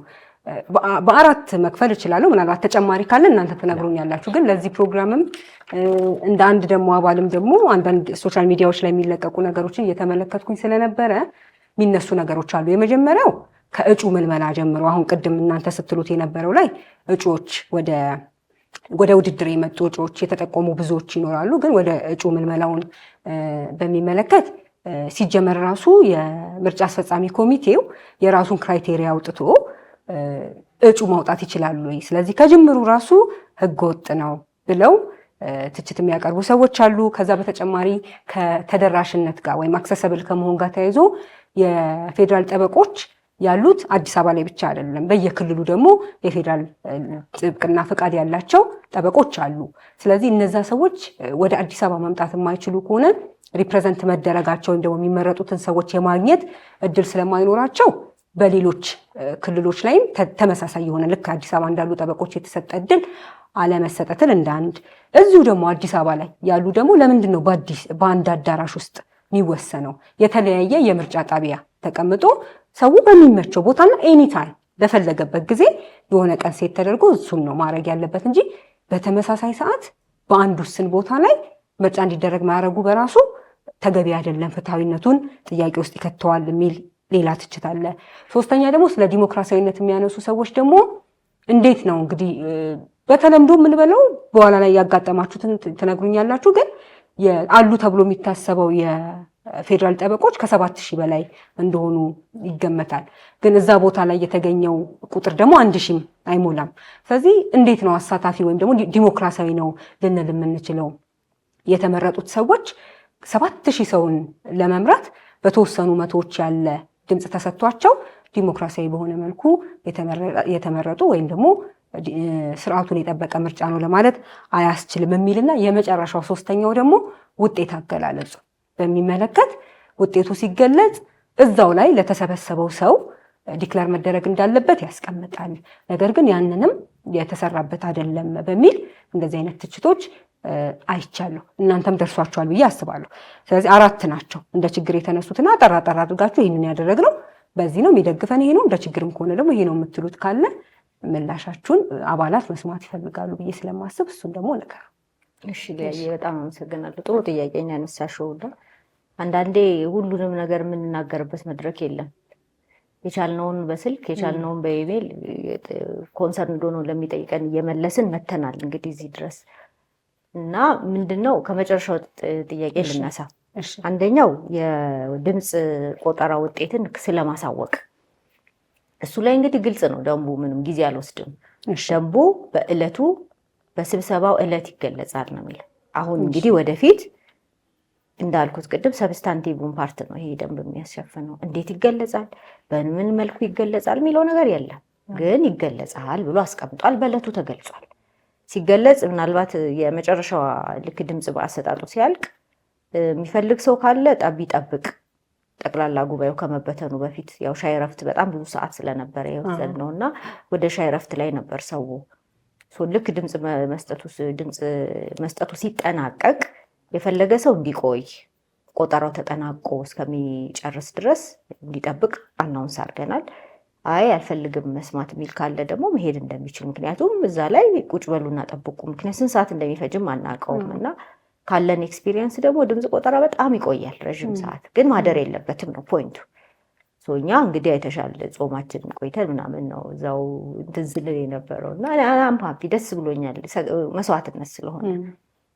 ስለዚህ በዕለቱ ድምፁ በስብሰባው ቀን ነው የሚገለጸው። የስብሰባው ቀን አላደረም፣ እዛው ላለው ሰው ደግሞ የነበረም ነበረ። ምናልባት ያው የማህበሩ ሰዎች አልነበሩም እና ቢቀረጽ ደስ ይለኝ ነበረ። ከማህበሩ የተወከሉ ሰዎች አልነበሩም፣ የጽህፈት ቤቱም ኃላፊ አልነበረም። ስደውልለት ኖሮ ቢሆን ቢቀረጽ ደስ ይለኝ ነበር፣ ግን ኢንዲቪዥዋሊ በስልክ የተቀረጸ አለ ለማስረጃነት ቢሆን። ግን እዛው አዳራሽ ውስጥ ነው አናውንስ አድርገን የወጣ ነው። እንደው አልተሟላም እንኳን ቢባል በዕለቱ እዛው የስብሰባ አዳራሽ ውስጥ ገልጸን ከዛ በኋላ ነው ሶሻል ሚዲያ ላይ የሚወጣው እኛ አናውንስ ካረግን በኋላ። ኢኔኒ ኬዝ ግን እንትኑን እለቱን አይለፍ እንጂ የግዴታ በስብሰባው ቀን ቦታ እዛው ላይ ምናምን የሚል ነገር የለውም። ክሊር ነው። ያው አዘል ዌር ሁላችንም አንደርስታንድ ስለምናደርገው እዚህ ላይ ህጉ ግልጽ ስለሆነ ብዙ ሰዓት አልፈጅም። ሁለተኛው የጠበቆች ቁጥር አሁን ይሄ በጣም የተደጋገመ ሲመጣ እኛ ራሱ ግራ እየገባን እየመጣ ነው። 7000 ምናምን ማለት ሁሉም ጥብቅና ፈቃድ ከወጣበት ጊዜ ጀምሮ ያለው ፍትህ ሚኒስቴርም ቼክ ለማድረግ ሞክረናል። በነገራችን ላይ የምልዓተ ጉባኤ ኢሹ ስለሚያስነሳ የትኛው ነው የማህበሩ አሁን እኛ የማህበሩን ነገር ነው እየሰራን ያለ ነው። የማህበር አባላትን ምርጫ ነው የምናካሄደው። ኦኬ ፍትህ ሚኒስቴር ጋር ፊልተርድ የሆነ ምክንያቱም የመምረጥ የመመረጥ ጠቅላላ ጉባኤ የመሳተፍ መብት የማን ነው? የመደበኛ አባል ነው ብሎ ደንቡ አስቀምጦታል። ማን ነው መደበኛ አባል ብሎ ደግሞ እዛው ላይ ምናልባት አስተውለሹ ከሆነ እንትኑም ላይ የመርሃ ግብር ስናሳውቅ እንደዚህ ኤክስክሉድ መደረግ የለባቸውም። እነዚህ የሚመጡ ሰዎች ለምሳሌ ፈቃዳቸው ያልታገደ፣ ባደራ ያልሰጡ፣ በማንኛውም ሁኔታ አክቲቭ ሆኖ ፕራክቲስ እያደረጉ ያሉ ሎየሮች ናቸው። ባይዘው የጠቅላላ ጉባኤ ሊሳተፉ የሚችሉት ደንቡ ግልጽ አስቀምጦታል። የታደሰ ሁሉንም ነገር አሟልቶ መምጣት ይጠበቅበታል። አሁን ላይ ባለው ፍትህ ሚኒስቴር ጋር 7000 ማለት አክቲቭ አይደለም። ግልጽ እንዲሆን የምንፈልገው ነገር የለቀቁ በህይወት የሌሉ ሰዎችን ሁሉንም ያካተተው ቁጥር ማለት ነው። እኛ ግን ለዚህኛው ለማህበሩ ጠቅላላ ጉባኤ ፐርፐዝ ግን አክቲቭ የሆኑ ጠበቆችን ነው ማሰብ ያለብን። ያ አክቲቭ ጠበቃ ማለት ክልል ላይም ያለው ሊሆን ይችላል፣ አዲስ አበባም ያለው ሊሆን ይችላል። ስለዚህ በዛ አንግል ነው 7000 አይደለም።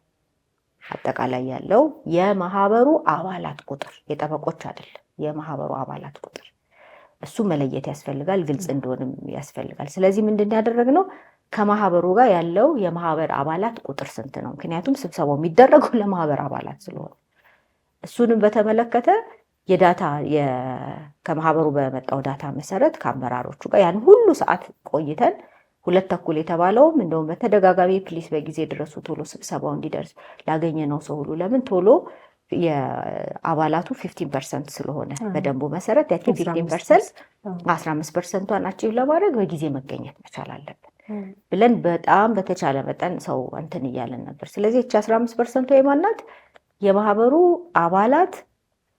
አባላት ሆኖ ደግሞ አክቲቭሊ መደበኛ አባል ተብለው በደንቡ የተቀመጡት እንዲሁም ካልተሳሳትኩ በደንቡ አንቀጽ 11 ላይ ኤክስክሉድ ከተደረጉት ውጪ ያሉ ማለት ነው። ስለዚህ በዛ መሰረት የስንት ነው ቁጥሩ ተባለ። ስብሰባውን ረጅም ሰዓት የቆየ ነው። ያንን ምልዓተ ጉባኤ ሳናሟላ መጀመር ስላልነበረብን ነው። ስለዚህ ምንድን ያደረግነው የአቴንዳንሱ 8 ቦታ ይመስለኛል ለፋሲሊቲ በስፔሊንግ በምናምን ለይተን ነው ስለነበር ያንን ቶታል ደመርን። ስንደምር በማህበሩ አመራሮች በኩል በተሰጠን የአባላት ቁጥር መሰረት ልክ ምልዓተ ጉባኤው መሙላቱን ስናረጋግጥ ሚኒመሟን 15% ስናረጋግጥ ስብሰባውን እንዲከፍቱ ተነጋገርን። ያው ስብሰባው ተጀመረ ማለት ነው። ስለዚህ እዛ ላይ በተሰጠው ቁጥር መሰረት ተረጋግጦ ነው የተጀመረው። አንደኛ። ሁለተኛው ምርጫውን የሚመራው የምርጫ ያው አጀንዳችን የዛን ቀን የተገናኘ ነው ምርጫ ለማድረግ ነው። ያንን ምርጫ ደግሞ የሚመራው በጠቅላላ ጉባኤው የተጠራው ለምርጫ ማድረግ ነው። ምርጫውን የሚመራው ደግሞ የምርጫ አስፈጻሚው ሰብሳቢ ነው። ስለዚህ ልክ የመግቢያ ንግግር እንደተደረገ ምርጫው ሂደት ጀመረ አይደለ? ምርጫውን እኛ መራ ነው ማለት ነው። የምርጫ አስፈጻሚ ኮሚቴው በደንቡ መሰረት ነው ይሄም የተደረገው። ስለዚህ ሌላ አጀንዳ ቢኖር ኖሮ ከምርጫ ውጭ የሆነ አጀንዳ ለምሳሌ እኛ አንመራም፣ እኛ ምርጫችን እናደረግን ድምጻችንን ጨረስ ኮሮጃችንን ይዘን ወደ ጓሮ ገባልን ቁጥር ማለት ነው። እዛች ላይ ነው የኛ ስልጣን የምታልቀው። መጨረሻ ቆጠራዋን አድርጎ ማሳወቅ በቃ። ከዛ ቀጣይ ስራችን ማረካከብ ነው። ክሊር ነው እዛም ላይ። ስለዚህ በዛ አግባብ ሄደናል ማለት ነው። ሶስተኛው ጥያቄ ተደራሽነት ጥያቄ ነው። ተደራሽነቱ ጥያቄ እውነት ለመናገር እኔ ቢሆን ብዬ የምመኘው ነገር ነው። ምክንያቱም አሁን በጣም ባለፈውም የቴክኖሎጂ ነው ኢንተርቪው አድርገናል አይደል? ስለ ቴክኖሎጂ ማተርስ በቃ አሁን ላይ አሁን ምንድን የያዘን ደንቡ በአካል አሁን 15%ቷ ራሷ በአካል መምጣት አለበት ነው የሚለው ደንቡ በግልጽ። ስለዚህ በአካል መምጣት አለበት ካለ ጠቅላላ ጉባኤ በጋራ አንድ ላይ ሆኖ የሚሰበሰቡበት ነው ካለ ደንቡ አሁን ላይ ባለው ሁኔታ ይህን ከማድረግ ውጭ ምንም አማራጭ የለንም። ምክንያቱም ሰፋ ያለ ነገር ወደፊት ግን ማሰብ አይከለክልም። እኔም ደስ ይለኛል እንደዛ ቢሆን አይደለም። በአካል ለምን ሶፍትዌር ዴቨሎፕ አይደረግም? አባላቱ ተመዝግበው ሪከርድድ ሆኖ አንድ አባል ባለው ድምፅ ልክ ኤክሰርሳይዝ የሚያደርግበት የሆነ አይነት ፕላትፎርም ተፈጥሮ አሁን ይሄ በጣም ወደፊት ከፍ እያለን ስንሄድ የምናደርገው ነገር ነው። ስለዚህ እውነት ነው በየክልሉ ጠበቆች አሉ፣ የፌዴራል ጠበቆች። ግን እኔ ገረመኝ ምንድነው ጥቆማ እንኳን ሲሰጥ ከዛ በኩል ያው መቼስ ይሄ ፊዚካሊ ባይመጡ እንኳን ለምርጫው ቢያንስ ጥቆማው ላይ ፓርቲሲፔት ያደርጋሉ ብለን ኤክስፔክት። ለዛም ነው ባይዘው ቴሌግራምን እና ኢሜይልን የተጠቀምነው አትሊስት እኛ የምንችለው ድረስ ማለት ነው። አሁን ይሄንን እንችላለን ማድረግ። ጠቅላላ ጉባኤው በአካል ነው ብለን በአካል ብቻ ስጡ አላልንም። በምንችለው ሌብል ደንቡ በሰጠን ዲስክሬሽን ልክ ሄደናል። የዛኔ አሁን ያንን ነገር ተደራሽ ለማድረግ ጥረት ስናደርግ ራሱ በዛ በኩል የመጣ ጥቆማ የለም።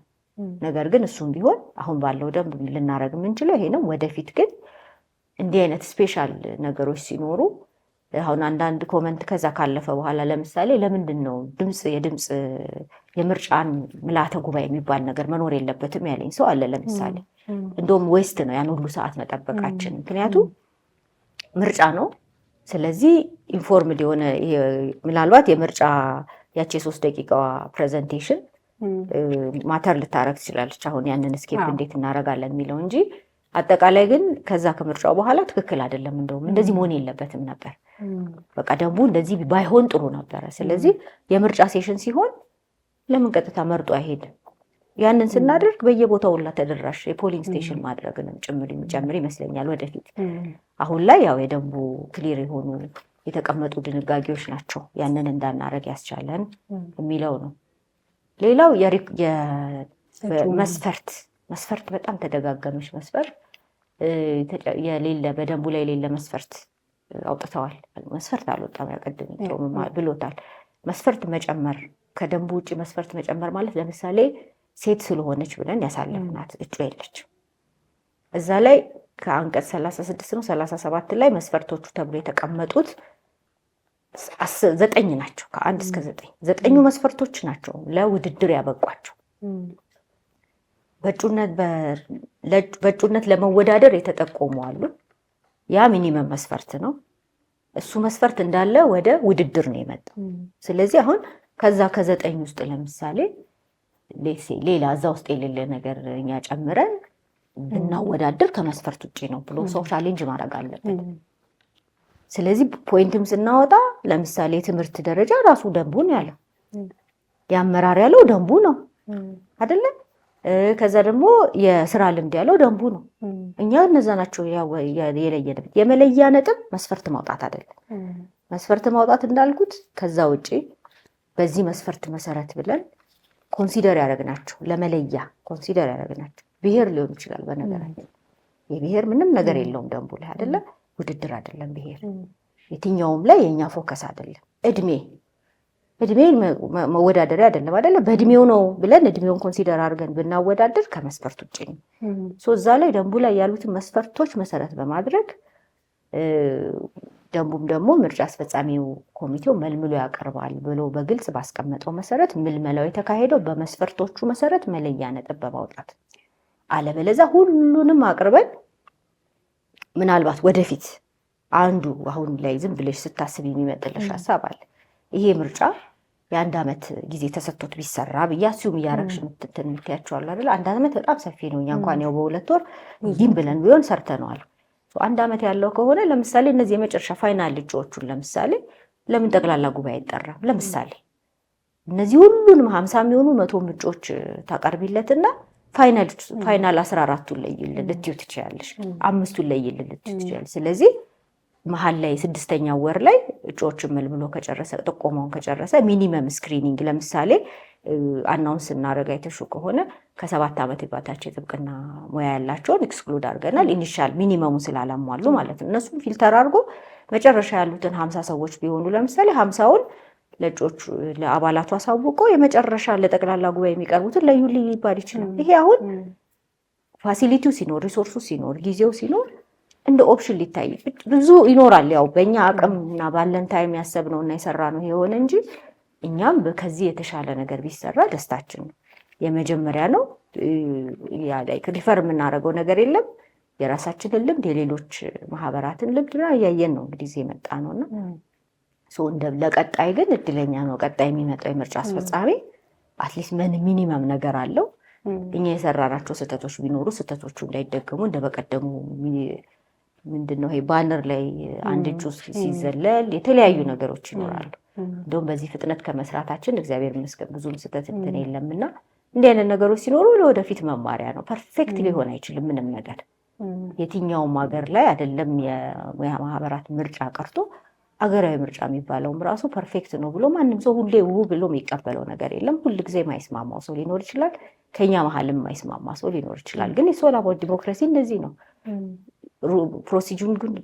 ፕሮሰሱን ተከትሎ ይሄዳል። ውጤት ይመጣል። ሪኮግናይዝ አድርገን እንቀጥላለን። ስህተቶቹን ኔክስት አይደገሙም። ሚስተካከል እየተስተካከለ የተሻለ ነገር ቢውልድ አፕ እያደረግን ነው የምንሄደው እንጂ ከወዲሁም በተሰራቿ ትንሽ ነገር አፕሪሺየት እያደረግን ካልሄድን የምናስበው ማህበር ወደፊት የሚመጣውን ራሱ ለማሰብ በጣም ከባድ ያደርገዋል። እንግዲህ እኛ እስከቻልነው ጥረናል። ስህተቶች አይጠፉም። ከዛ እነዛ ስህተቶች የኛ የሚሆኑም ያልሆኑም አሉ። ግን ለኔክስት ግን የሆነ ነገር መነሻ የሚሆን ነገር ፈጥረናል የሚል ነው የኔ ፐርሰናል ያለ።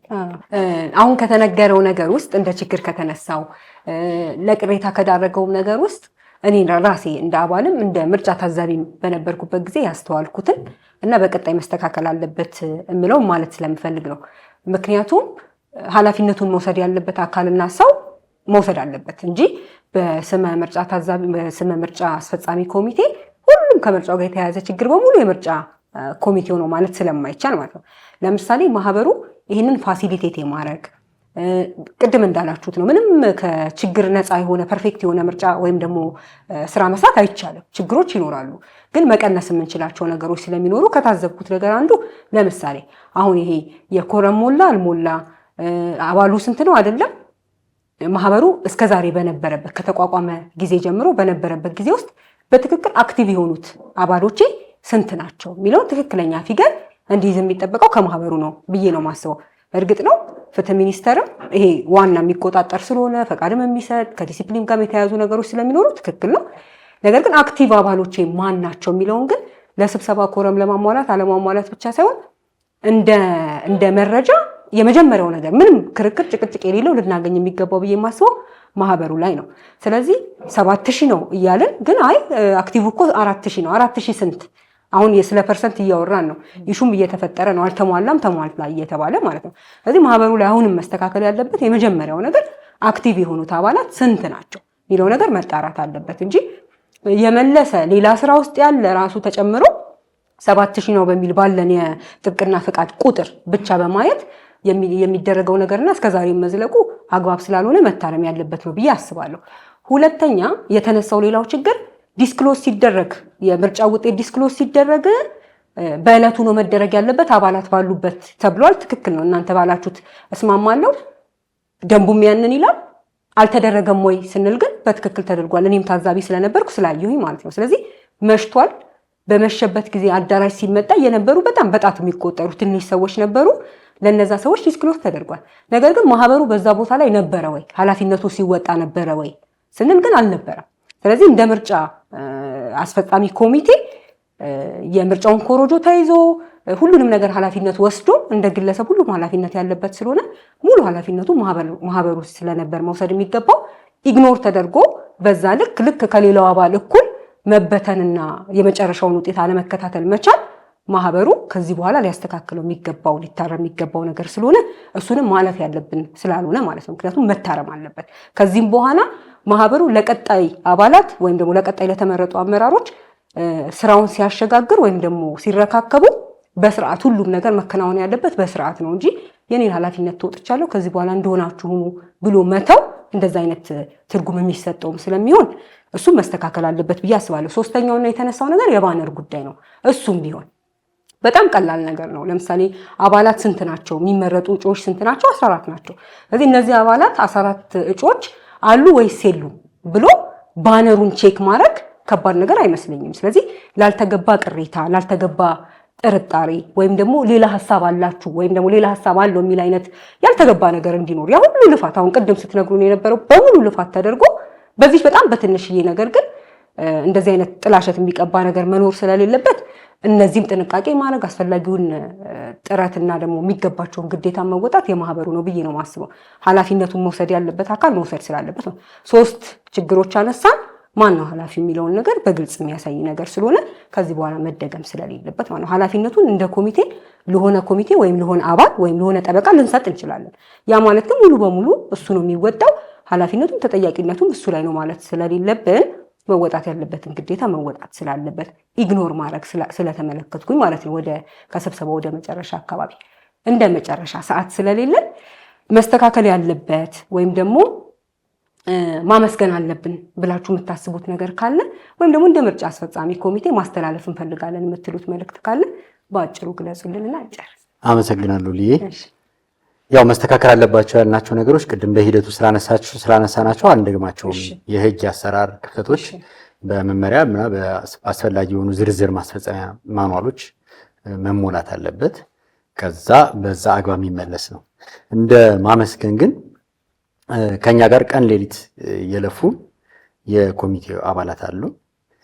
ባዩሽ፣ ኤፍሬም፣ ኢልሃብ፣ ትንሳኤ በጣም ማለት ቀን ከሌሊት ሁሉም ሰው አንድ ሆኖ በጣም በመስማማት የኮሚቴ ስራ ብዙ አለመግባባቶች ሊፈጥር ይችላል። ብዙ ነገር አለው። ግን በሚገርም ዲሲፕሊን፣ መግባባት፣ የጓደኝነት ስሜት ነው የሰራ ነው እስከዛሬም ድረስ የዘለቀው አንድም ኮሽታ ሳይነሳ ማለት ነውና ሁሉንም ጓደኞቻችንን፣ ባልደረቦቻችንን የኮሚቴ አባላት ሳላደንቅ ማለፍ አልችልም። በጣም ነው እናመሰግናቸው።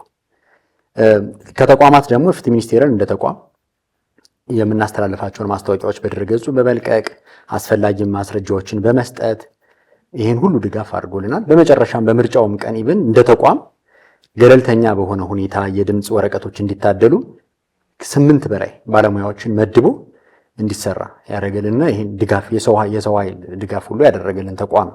ስለዚህ ፍትህ ሚኒስቴርን በጣም እናመሰግናለን።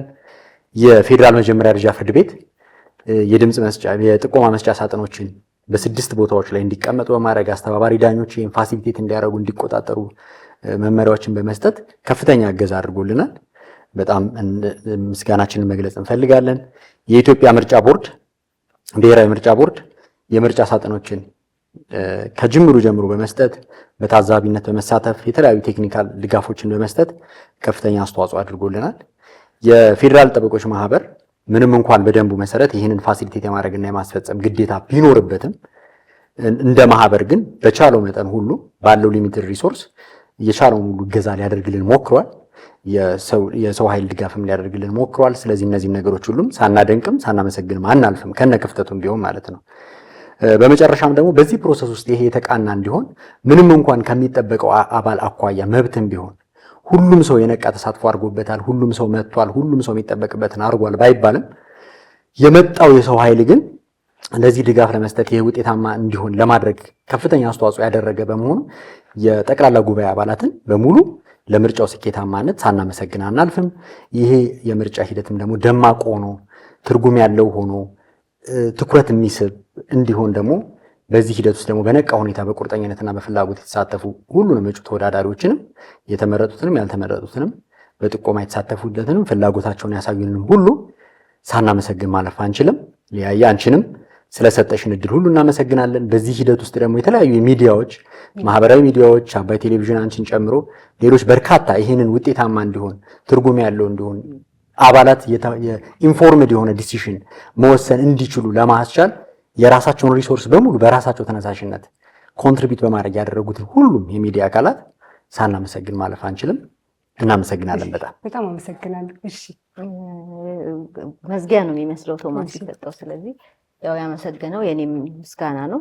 ከዛ በተጨማሪ ደግሞ እንዳንቺ አይነት ፕላትፎርም ኖሯቸው የረዱንን ስፔሻሊ በጣም ማመስገን እንፈልጋለን። ሁሉም ያቅሙን እየሰራ የነበረው ጠበቃ ሙልጌታ በላይ፣ ጠበቃ ትሩፋት፣ ፖድካስት ማነው ዳንኤል፣ የጁሪስት ዳንኤል፣ ከዛ ሌላ ማነው አለ ህግ በጣም ብዙ ነው።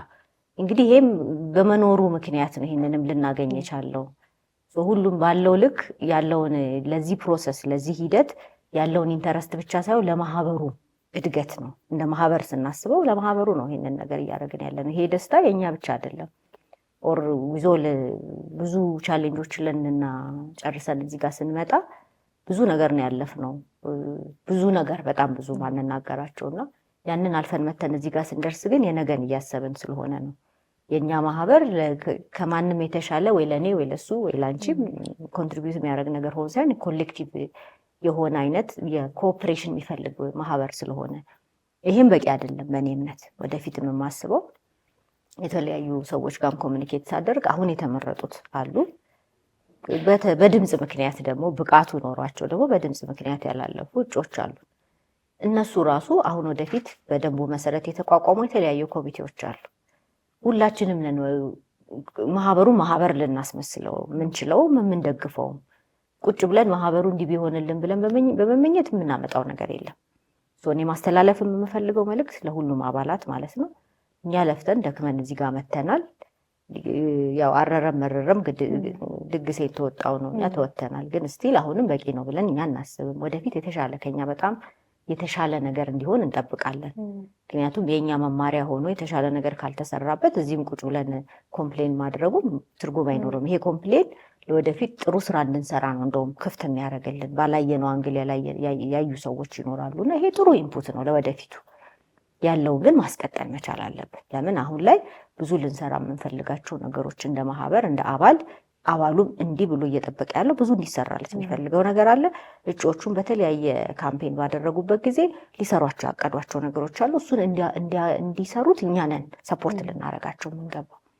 ስለዚህ እኔ እንደው ቢሆን ብዬ የምመኘው በድምጽ ወደ ታች የሆኑት በድምጽ ምክንያት ነው ያላለፉት እንጂ ያለፉ ሰዎች ናቸው በእኛ እምነት።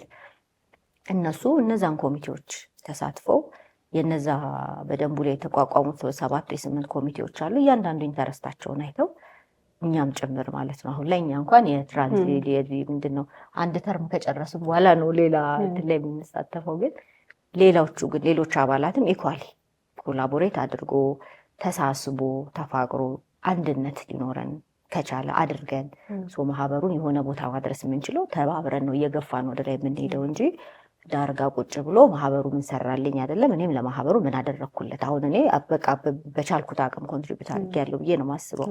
ከዚህ በላይ ላደርግ እችል ይሆናል ኦፍ ኮርስ በቻልኩት አቅም እና እንደ ማህበር ሁሉም የራሱ ድርሻ ትንሽም ብትሆን የሆነ አይነት ነገር ኮንትሪቢዩት ማድረግ ይችል።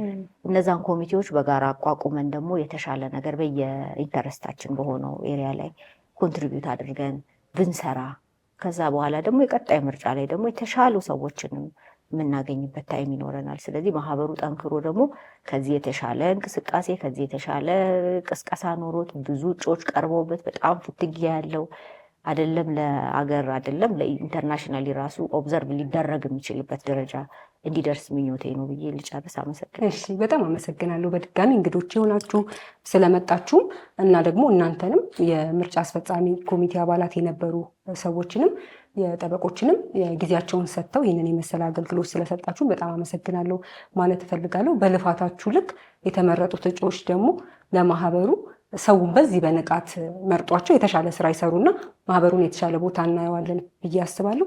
በጣም አመሰግናለሁ። ተመልካቾቻችን የኢትዮጵያ ፌዴራል ጠበቆች ማህበር ምርጫን አስመልክቶ ከምርጫ አስፈጻሚ ኮሚቴ አባላት ከነበሩት ከወይዘሮ ህይወት ብርሃኑ የኮሚቴው ሰብሳቢ እንዲሁም ደግሞ አቶ ቶማስ ብርሃኔ የኮሚቴው ጸሐፊ ጋር ያደረግነው ውይይት ይህንን ይመስል ነበረ። ሳምንት በሌላ የህግ ጉዳይ ከሌላ እንግዳ ጋር ጠብቃችኋለሁ። እስከዛው ሰላም።